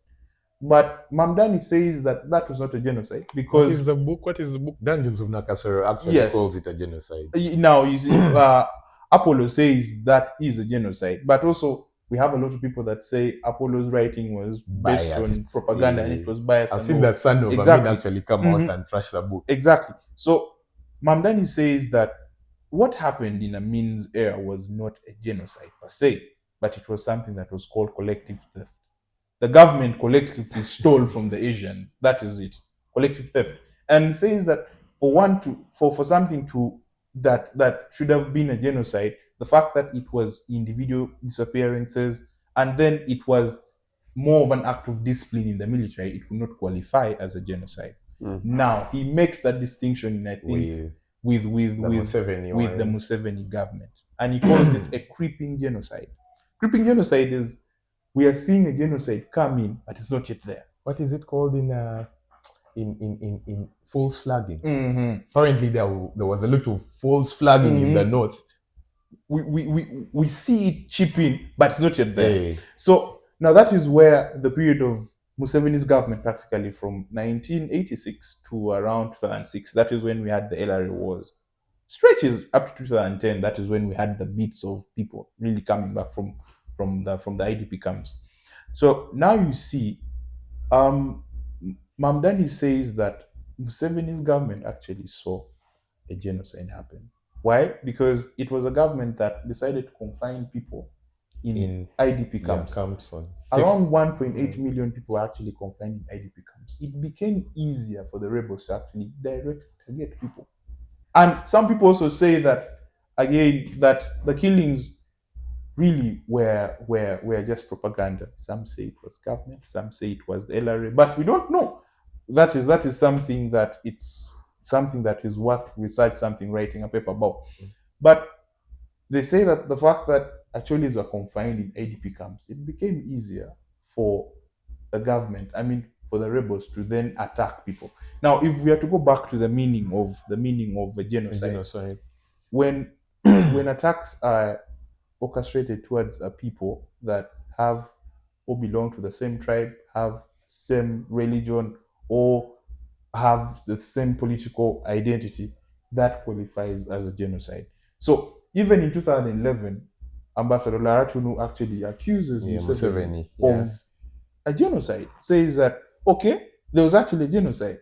And even worse than that, Museveni's government, I think that was, but at that time it wasn't called the UPDF, it was called the NRA.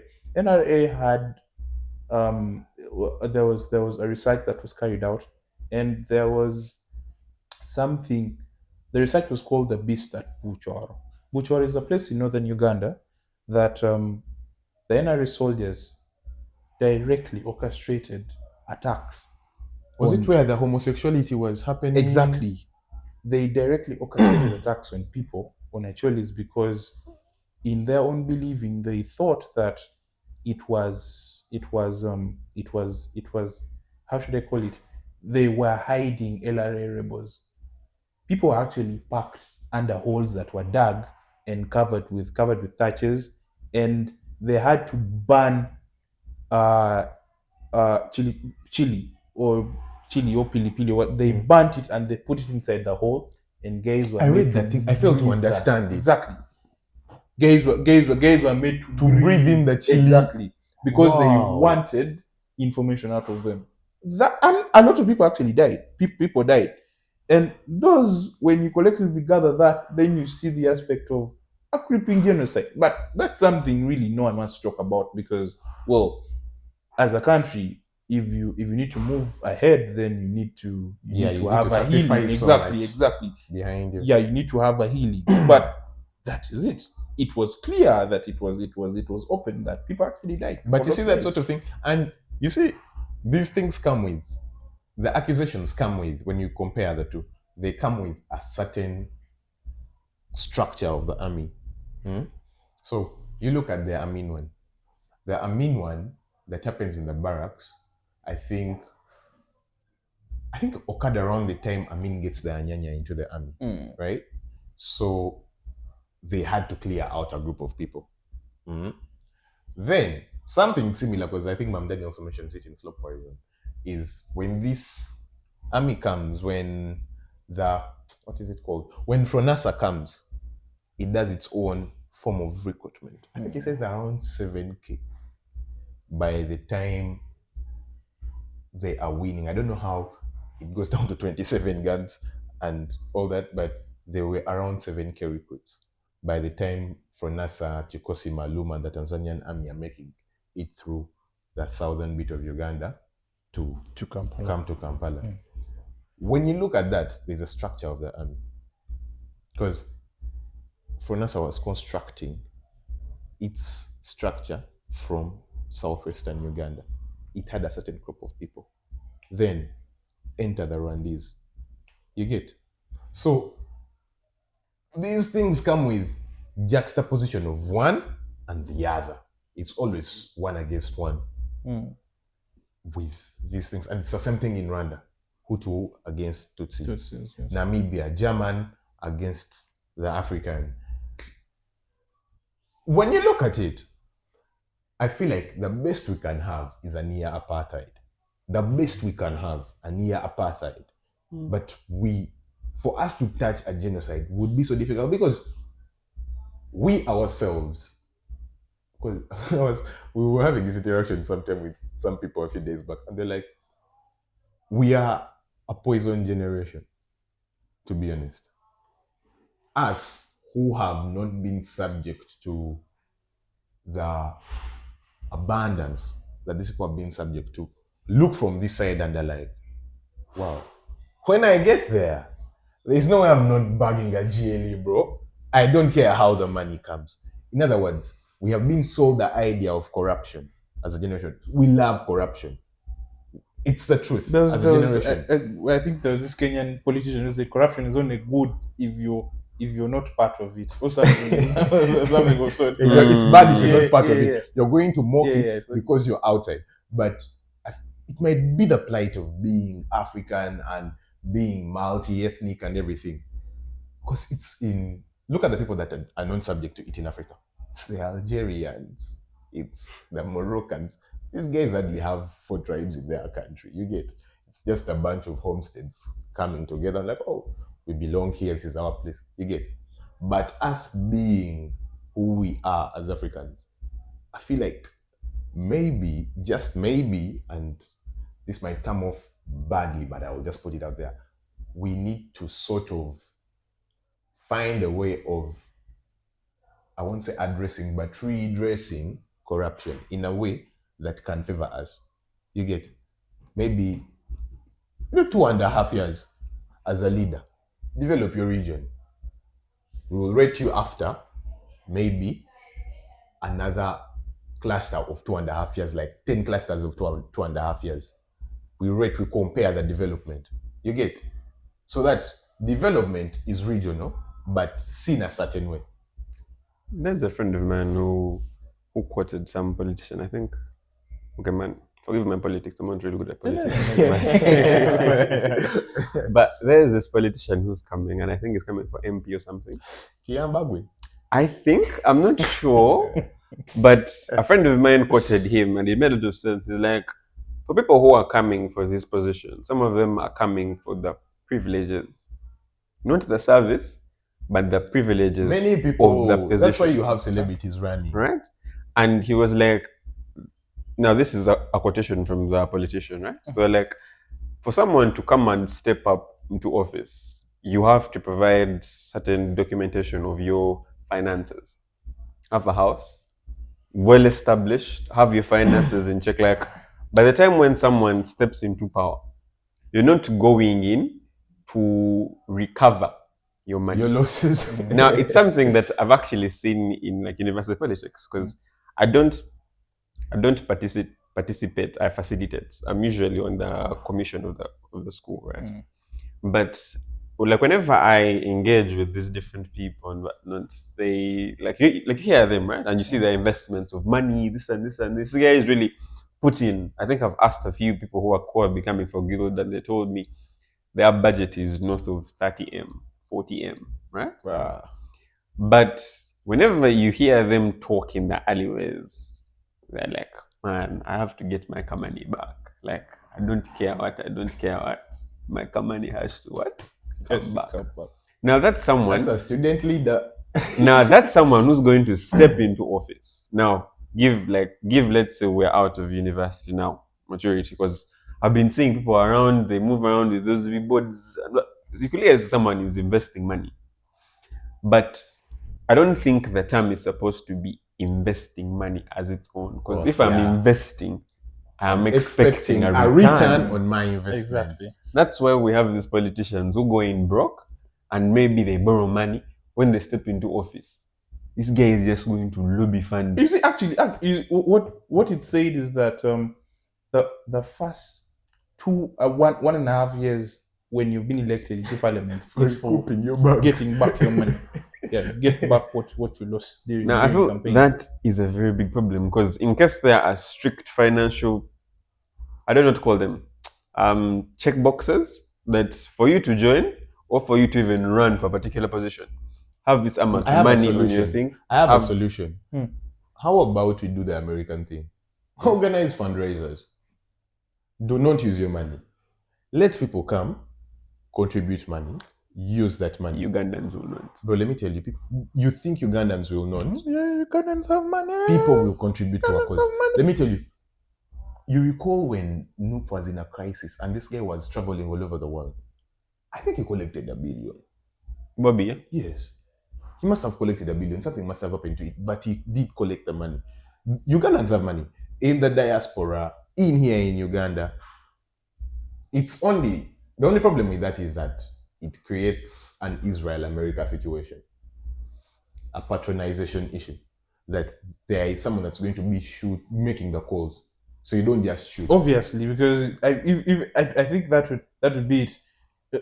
The biggest sponsor might always want to have a say in the government, because at the end of the day, I gave you the highest contribution. That's how it works. But don't you believe that's much better politics than us running this individual thing and then twisting it into the tribal investment diatribe that we try and throw about when things are getting mad, like what that thing. Because if I use what you have said, do you people believe that if we can work up the quality of our politicians, it can also polish the nature of our unity as a country? Yeah, sure.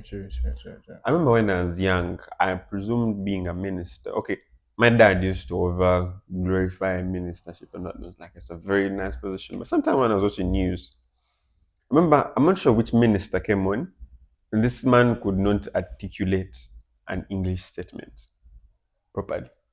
Yeah. Right? Was it? And then Nasser Opiyo, something like that. I'm not sure. And then funny enough is that it might be a name say. Keep quiet. The one you're talking about, Nasser.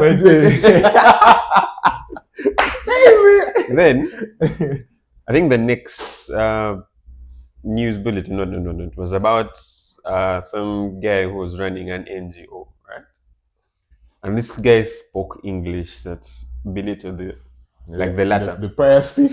I was like, why would we vote for someone or put someone in a position who can't articulate a language into a position that is required to make decisions? Sugar and salt.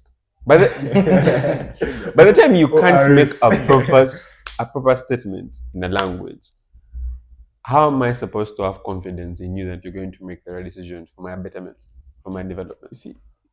You see, the thing is, I think anyone these days really joins politics. Like anyone can join politics, which is also it's good because it shows So it's the goal of yes, democracy. it shows democracy. But I have a what very is strong what is aversion to what that. is what is democracy? I feel like there should actually be, because anyone can join politics, but I feel like the freedom to association should actually be derogated. Derogated is that yes, we recognize that you have the right to participate and join politics, but there should be a bit of derogation. That is in regards to, we should put a measure. I mean, the current measure is that anyone who is done with senior six and has a certificate can actually even be president of Uganda. Now, what I think would, you only let someone qualify to be a leader when they have either a diploma in law or a degree in law. Yeah, I believe, by the way, for any legislator, you should be holding something, a certificate or something to show that you have some. Even a diploma is light. Have a bachelor's, run the 4 years. Have a degree. At least don't go to LDC, but do the 4 years. Because sometimes when you really look at the caliber of leaders making submissions before the floor of parliament, you're like, oh my god, I can't it's like, oh my god, oh my days. And when there's a bit of direction that law gives you, and you know that I think what I'm doing is because right. you know the irony is that these people sit in parliament and they do everything they tell you they are doing. Here, someone went to IU, someone is at UCU doing law while they are running their term. So in my mind, I'm like, that means they've clocked it. They actually need this. You know Andrew Lanya, the son to our late the speaker. He's actually at Macquarie. He's in fourth year right now, and is doing law. And he's someone who, when he makes a submission, you know it has a legal backing. And then there are also definitely the lawyers who are in parliament, and you see that once they it makes them different, because when you hear Aminda Segona speak, you stand out. You're like, you stand out. Yeah, you know what you're talking about. And okay, maybe law is a bit strict, but I also feel like where you come from, I'm not happy with this whole. I'm now famous. Let me run. I like the fact that there was a time when journalists were jumping into parliament because they were in political spaces, they were studying the arena. Now they were like, oh, I could as well take part in this. It made sense. So I feel like at least be a professional. Be a professional. And you must have practiced. Yes, it cuts off the child that dreamed to be a parliamentarian and has made it, and now they somehow ran on mega fees, and now they have made it there, despite spending little. But if you are a professional, you don't see things the same way as a novice is going to see them.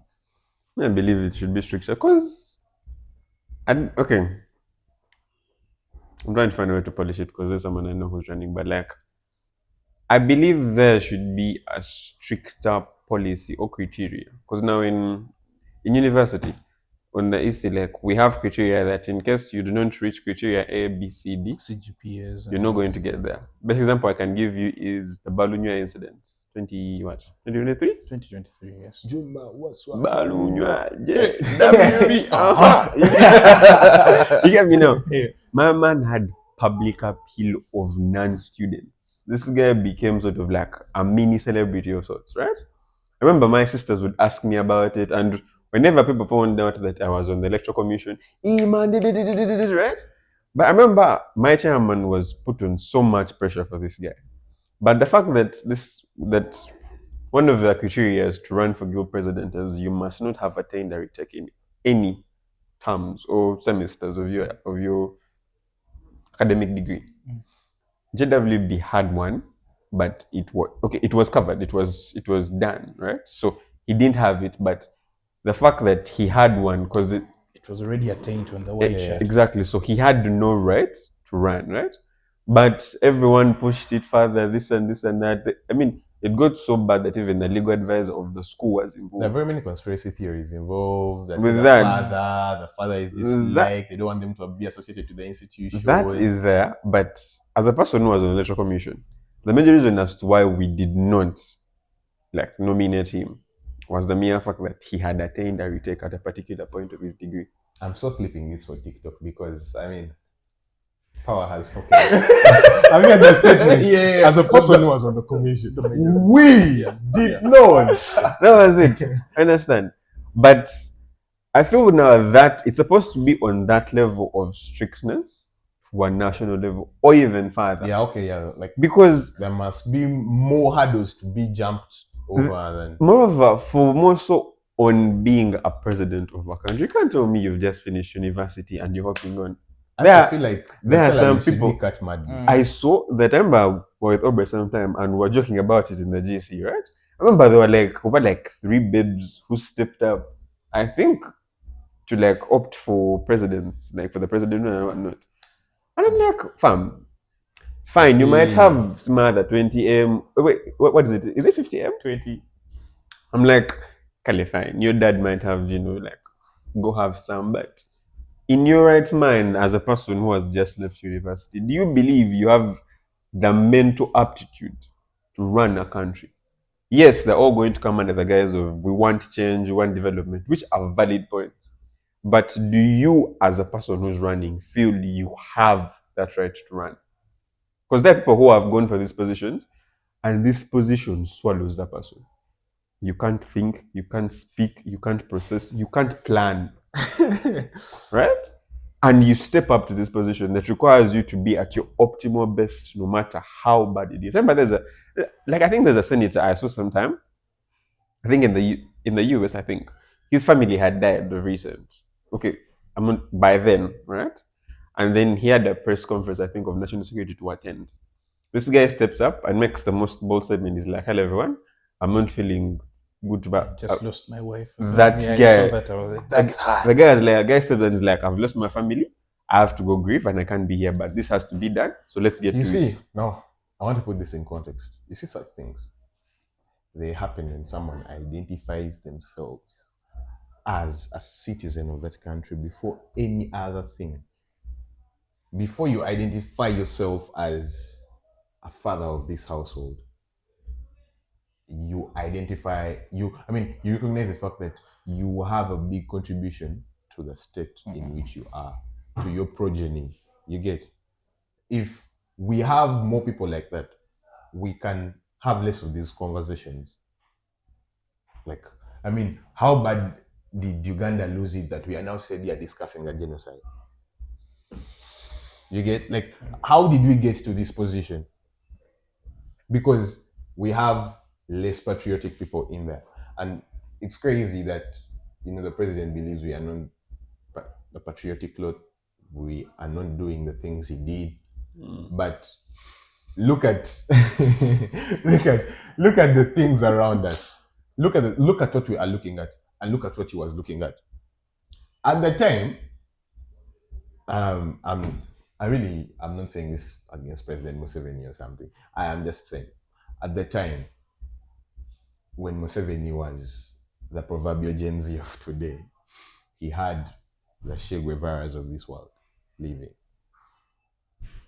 In that same space of living, his peers, his contemporaries, were the Sankaras of this world. In that same space of living, this man was in contact with the Mandelas of this world. Even before he got into power, the Kwame Nkrumahs were doing shit. Nyerere was doing shit. Nyerere is even the reason he is in charge of Uganda right now. But what do we have? What do we have? TikTok celebrities. No. I would not blame our generation for having TikTok and everything we are doing on the internet. But the quality of our leaders is not inspiring at all. He had a ton of inspiration. If anyone tells you about Museveni, they will tell you that nigga was a staunch reader. He was reading everything he could come across. Someone told me Museveni would hide in funny places to just read. You get? Because he was gathering all this inspiration. look at the chunk of books you have to read today. Before you get done reading a Ugandan history book, there's a self-improvement book that has come up. You get? So there is a lot we are dealing with, and the people in power are doing very little to inspire us. But to also dissect it now down to tribalistic level, because I remember you Alpha mentioned that we are facing more of tribalism more than genocide. I feel it's also how we relate on a tribal level. Take a case in point. Baganda, okay, the friends I've had who have traveled around, right? They tell me that whenever they meet a fellow Muganda out there, man, it's a don't fuck with me. Understand? Like, I see you, I I understand, recognize that you're there, but don't fuck with me like that, yeah? Keep You understand?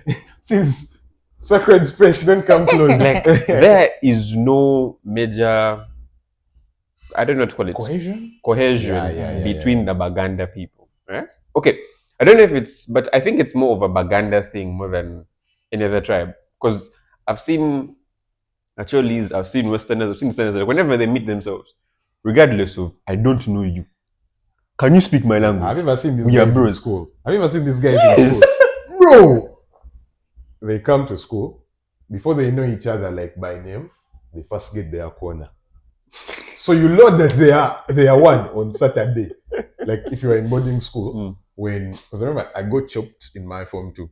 So when I went to this school, these guys on Saturday would leave us like after by Saturday lunch, and now you can go eat from the dormitory and whatnot. So you go to the dormitory. If in a corner, they've got cheapos. Everyone is getting on that shit. You get it? Like Now, for me, I feel that's also like a problem that we're facing as tribes, so to speak.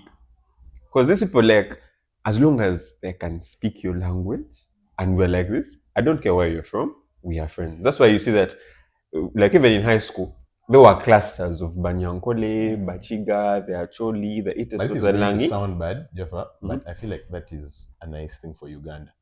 Because now imagine Baganda was that cohesive. No, because now, and I feel like that's also a problem. Because now, the case in point as well. The Banyankole, I feel, relate more on a stage of if I get somewhere, I'm helping my below. Yeah. I've even seen our herdsman at the farm. Once he got the gig, he befriended this boy. He put his niggas on. He said, My guy, Immediately. I know a bunch of cows. you're chasing the bag. Understand? Next time we stepped, he took me to like cause like in the Western, it's more of like we're here, then my aunt is there, then my uncles. Understand? So it's more of a cohesive family land, right? It has always surprised me how you guys do it that side. And you see one thing, I actually accept your statement, because I remember some time back, because I've really taken long without being to Gulu now. A time back when I was traveling from Gulu to Kampala, I think around mid-year or something, there was this Western guy who I think he was leaving Gulu coming to Kampala or something of sort. And around mid-year, another guy joined him, and they sat on like close to each other. And I was really noting them. And I think maybe the other guy who sat from in the bus from Gulu was noting this guy who had just entered. He had a stick, and the nose was actually somehow pointy by me. Then immediately saw that he started speaking the language, and I could not understand what they were saying, but I knew It was a link up. like this was it. This was a link up, and I'm like, this is actually nice. This is actually beautiful. But also on the other side of it, I also feel like our leaders actually created this problem. Why? When you look at the government of Obote actually created a very big problem for this country, and which maybe the problems are actually trying to be corrected and all that stuff. But this was the same man who stated, quote unquote, that a good Muganda is a dead one. Yeah. That a good Muganda is a dead one. And that statement actually haunted this nation, because it was like Central Uganda, Central Uganda, in its own sense, actually had a beef. A similar sentiment, by the way, that has driven this. I don't know, because if they imprison me after this, it was for the love of this, But there's something Museveni has said before as well. I think during his prime minister crisis, was it? It was like a Baganda Bankwe. You get like Baganda are traitors. They are not It's a not loyal typically a lot. lie. Always, Yeah, it may not be typically a lie, but Always. imagine the inference. always master the art of saying allegedly. And now it's coming from a learning. Allegedly. Allegedly. Like you guys go back, but let's allegedly. Allegedly. You should just edit then Yeah. put the allegedly before that. Let's allegedly. But yeah, you see, well, the problem is actually being caused by leaders, because these are the same people that want to push for unity, but they're also the same people that are trying to divide the nation apart.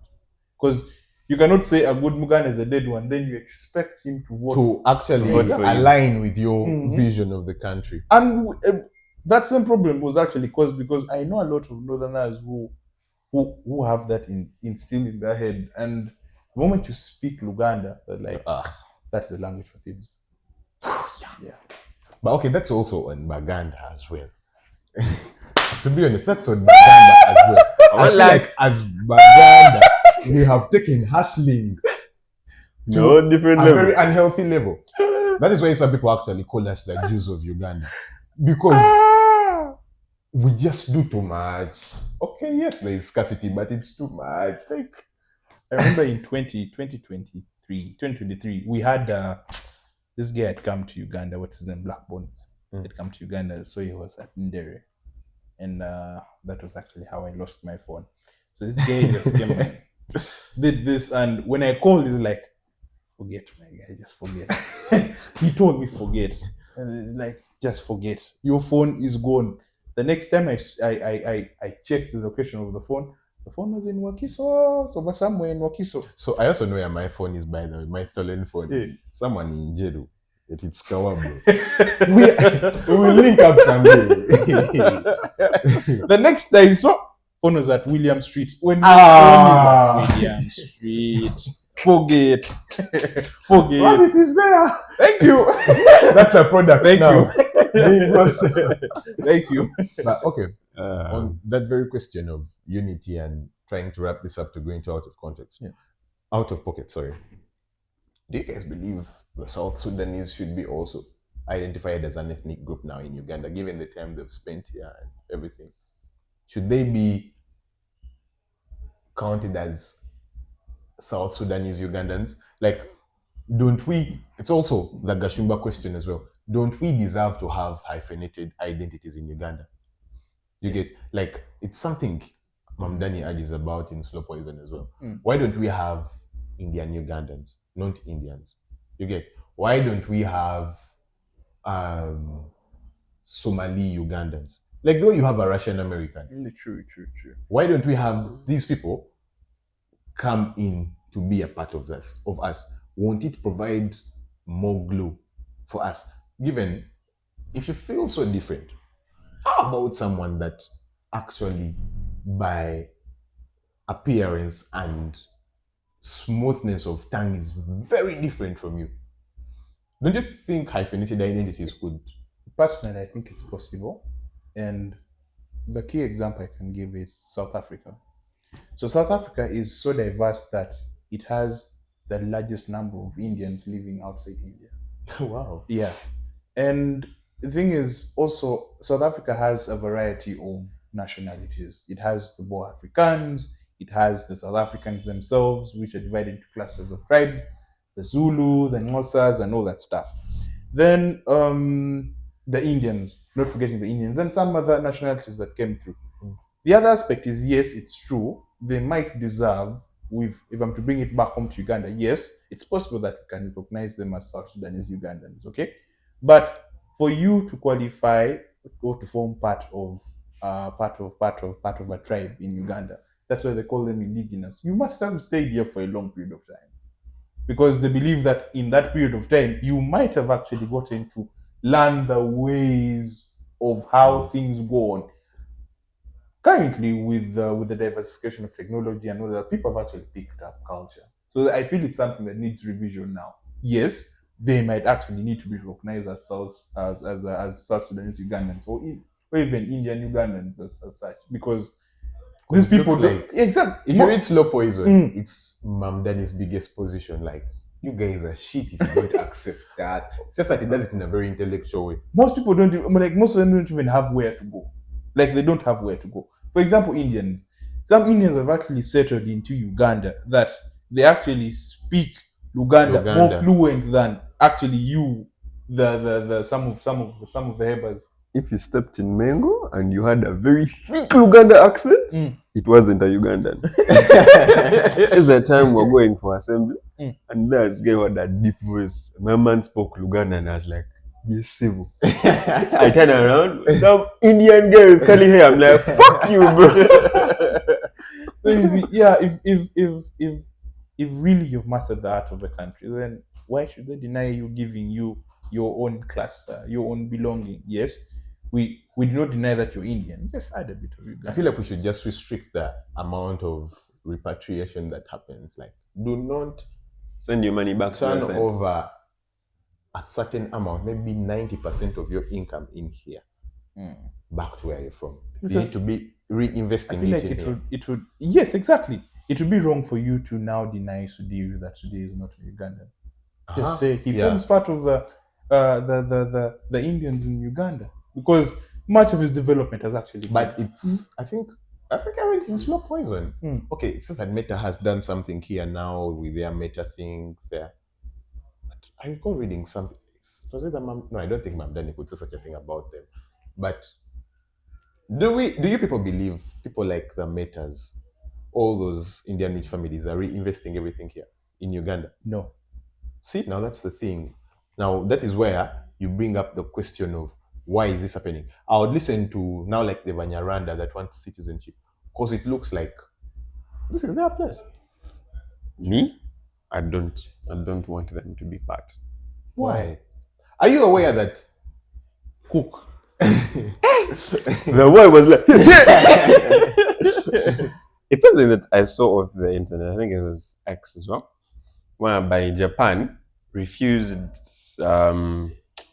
because I think Japan has Muslims, but Muslims wanted to get a particular area to bury their dead, and Japan refused. It told them, okay, I don't know if it was the words of Twitter or the words of whoever was in charge of saying it, but they were like they should go bury them where they belong.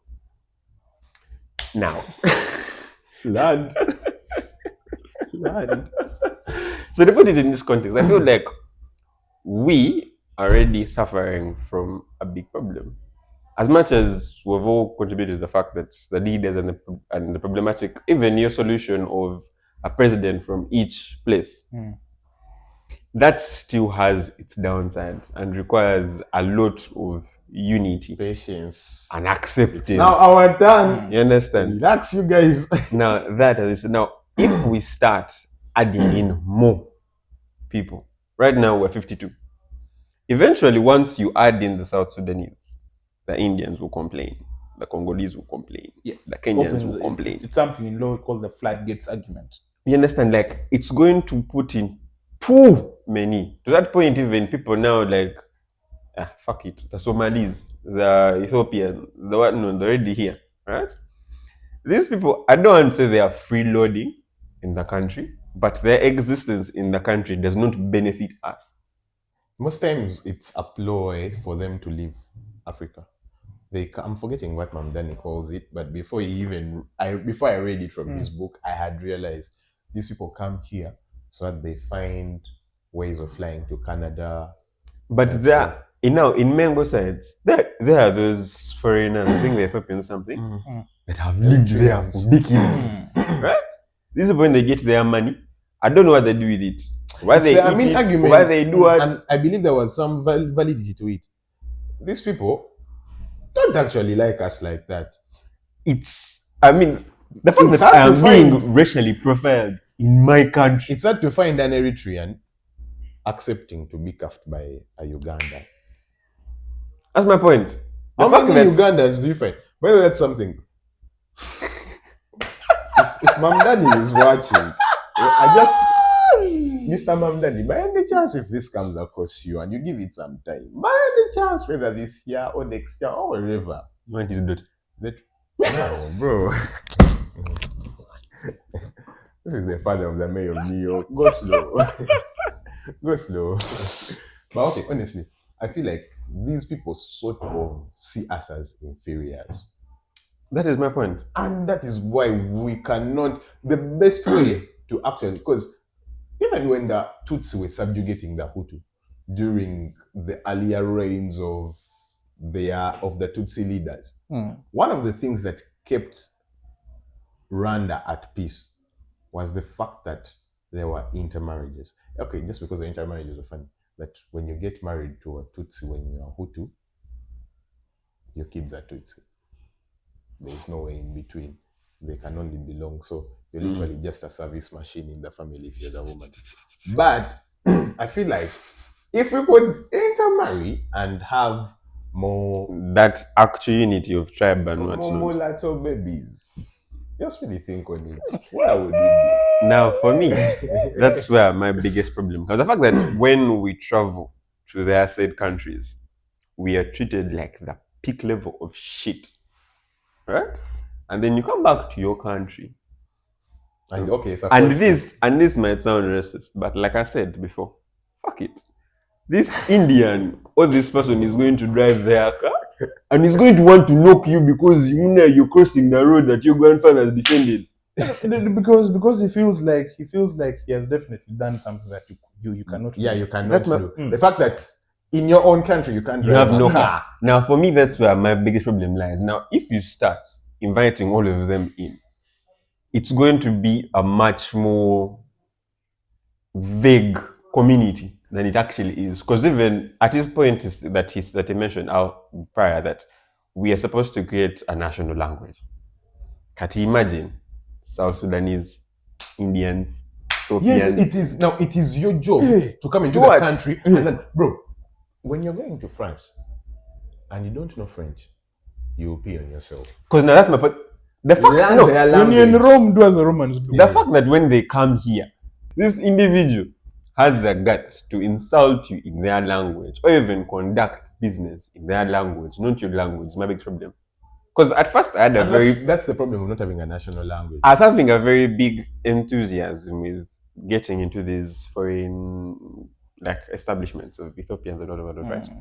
But you'd step in and You don't fine. want to sell to you, by the way. I understand you might not know Uganda or whatnot, but let me speak English to you. And this person goes Man took a deep breath. to respond to you To calm down. in their language. When they clearly know that, man, I don't look like you, I don't speak your language. I don't even know what country your capital state has. But this person is going to reach out to you in their own language. Some of them actually really don't know English. Yes, some don't. No, the fact that they have the confidence to step into a country and not learn the language is my problem. It's the arrogance. You can't go to German and you can't speak German. I don't understand. Yeah. There are countries whereby you actually step in and 6 months aside before your work, your settlement, learn the fucking language. So And they step here and this guy is going to boldly tell you, I don't speak Uganda, I don't speak English. They are going to speak their language in disrespect or in the least concern of whether you, the native, is going to understand or not. Yet in theirs, you can't do that. But you see, Jaffa, the thing is, do you think we as Ugandans have a stand towards development alone? Without them? the more cosmopolitan. It's America. That's what America has used. America realized, oh, Indians are intelligent.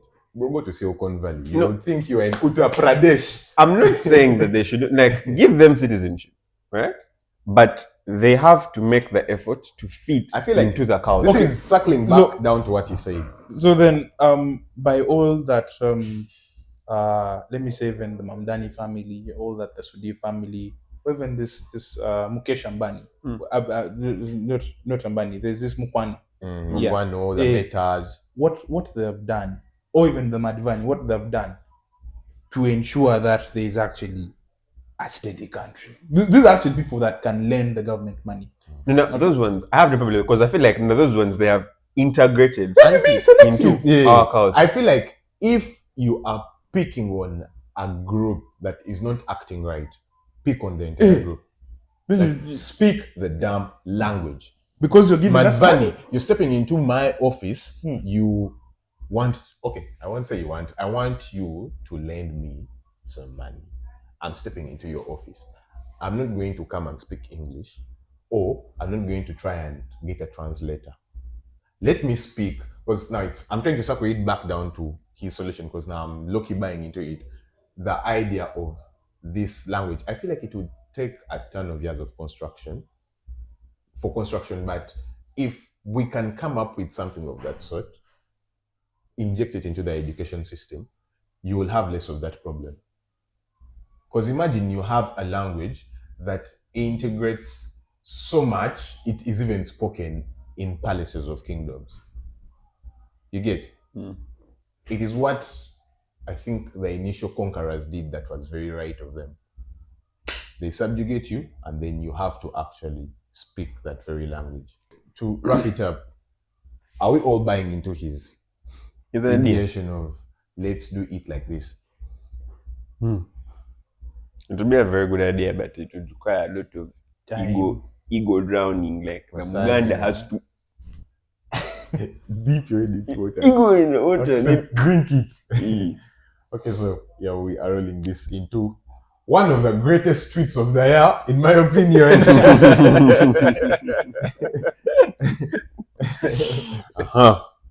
We're getting into the out of context. Getting into it. It's a tweet by the guest himself. By the one and only Sir Acholi. Follow him on all socials, by the way. I had an interesting debate on how food shapes behavior. The comparison was Uganda and Kenya. Kenyan staple food lean heavily on carbs, carbohydrates. Ugali, man, I can't do some of these things. Githeri, high energy meals built for endurance. The kind of diet that sustains physical resilience and mass mobilization. It partly explains how prolonged resistance against colonial rule was possible through sheer manpower. Uganda tells a different story. Matoke, groundnuts, rice, comfort foods, feeling, but otherwise sedating. They calm the body more than they ignite it. You can trace the laid-back political culture right back Favorite part. to the plate. You cooked. No. Complete it. You are what you eat. Mm-hmm. Sometimes history is cooked before it is written. You cooked. Hey, you cooked. Yeah. That's right. Sometimes history is cooked before it is written. Yeah. What inspired you to get down to this quote? I was having a debate with a friend, and the debate we were actually having the same discussion about national language and official language and genocide, and then it took a big turn. Then we ended up trying to describe Uganda and Kenya, and it was actually her idea, which I actually bought into so much. She was like, let me tell you one thing. There's a huge difference between Uganda and Kenya. The situation in Uganda is so different from the situation in Kenya. Look at the foods that we eat, okay? And the foods that we eat are really, yes, they're carbs, but I would call it low carbs. I'll call it low carbs because we end up feeding on matoke, we end up feeding on peanuts and rice. Yes, they qualify as carbs, but when you look at Kenya has something called njima. Njima is hardened porridge, like hardened maize porridge. And then most times when you see Kenyans eat food, these guys literally eat food without soup. And Kenyans eat beans and maize, all grain. Exactly. I'm like, bro. Now that's like something we eat in northern Uganda. There's beans and maize, and you just do a sprinkle of overcooked onions and a bit of oil. Nice. Mostly used for breakfast. And because we have a tracing and look on his face. and because we have a bit of tracing with with Kenyans. The laws Yeah. in So Giferi is something that we actually heavily hit in, like, have in northern Uganda. But for the context of the argument is it's really true. Kenyans managed to sustain a rebellion that was the longest in East Africa. That was the Mau rebellion. I feel like it's the hardest the British faced in Africa. Exactly. And it was solely based on the fact that Kenyans actually ate food that sustained them. Earlier on, it was like Kenyans were actually hardened off by the situation. I read a book called Mau Mau From Within. The closest I've gotten to Mau readings is May His Soul Rest in Peace, Major Mwanji. Carcass for Hounds. Yeah. So there's this book called Mau From Within, the Peasants' Revolt. And the book was written by a man called Donald Bennett. Donald Bennett says that it was so, because Kenyan food is really heavily based on 80% carbs. And much as you see in that tweet, I faced a lot of backlash from it. People actually cooked me by that. People cooked I saw me. like 40 comments in Yeah. a space of 3 hours. I was like, bro, I'm not going into this comment section. People actually cooked me, and I still stood my ground. And because of the cooking, I had to now go and research. And indeed, I actually got my research that backed up my argument. The moment I produced the receipts, guys kept quiet. The British were all the British actually knew that the heavy carbs were really sustaining Kenyans. So what did they have to do? They went on destroying farms, maize farms. They went on aside destroying, they practically burnt down maize farms because they knew this was the main source of food that Kenyans were actually akin to. Second, Kenyans in the bush, those who were actually orchestrating and participating in the revolt, the people who moved with saucepans to ensure that they mingled posho at every specific time. Every stove. Exactly. Gays are mingling posho. And obviously, when you hardened off to face that kind of situation, your body adapts. Your body really adapts to the entire situation. And Kenyans were actually, and you see, I left out that because I left out two regions out of two regions in Uganda because I wanted people to think for themselves. Similar Yeah. to that. It's actually tells. Exactly. I wanted people to think for themselves. When you look at northern Uganda and Bunyoro, they have a connection. Bunyoro, when we had the low migration from Barrel Gazelle, we chipped into Bunyoro and we had something that was called the Low Babito, yes. Low And- Babito then chases Exactly. to produce the Tutsi right Mhm. now, by the way. So then- State Tutsi, bro. So then we have a connotation of a sharing of cultures. The staple food in northern Uganda and the staple food in Bunyoro, guess what it is? Kalo. Carbs. Bunyoro sustained the Nyangire rebellion. Bro, Acholi sustained the Lamugi yeah, rebellion. Mugi. And I Those need are to- like Uganda's Exactly. hardest resistances. Now, the hardest rebellion that the British faced in Uganda was the Nyangire rebellion by Kabalega. by Kabalega. But a one man called Chifa, which was like, you guys cannot also leave me out. Of Payera. Exactly. So he pushed also. And the two came together. And then they added one man called Kabaka Mwanga. He also resisted. And that was where they were exiled To in- Seychelles. yeah, Seychelles. So now you see, I wanted people to actually think about that before they even came to comment on the entire thing. So once they had a comment, then I would then hit and be like, okay, but you know that the two regions that I left out. And then, oh, wow, you've actually cooked on this one. I'm like, that was the essence. Okay. I'm a big fan of mythology and whatnot. Now, when you trace, I don't know whether they're called the Slavic. Okay, let's just use the modern term that people know, the Vikings, right? Whenever Same with the phone. What is it? they went on to like invade England, man, there was a very big disparity in like comparison because man, like an average Slavic guy was as big as that dude. And then the England guy was there in some pancake jars of yo. Actually watched that in Vikings also. Yeah. There's a scene in Vikings where this where this British guy, I think stabs one of the Vikings, Mm. and this guy just pulls it out. This guy killed like 7 more extra British guys before he died, and he was stabbed with like a sword, a spear, and I was like, man, I would run when the guy says, "Rah!" Yeah, okay. When you actually draw parallels to, that's something we talked about before we started shooting. When life is harder, when you're dealing with more scarcity, I feel like, especially when it comes to like the basic precepts of life, food, shelter, I feel like you are pushed to work more. Because think of it, who is someone dealing with scarcity in Uganda? The guy living in a hut, drinking milk in the morning. Whereas someone on the subway in the US is looking for food by begging, by carrying some stuff around, they are going to be pushed to break harder barriers. Yeah, so anyway, closing out, guys, yeah, I really hope this is our Christmas pod. Sit down with the families and watch this.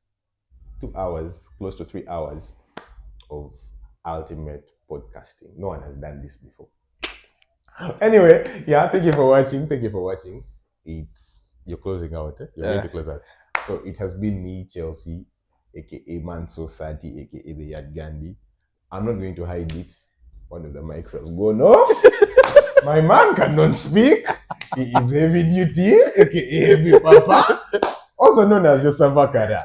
And today we've been joined by Nasser Opiyo, Yeah, aka thank you Acholi. very much.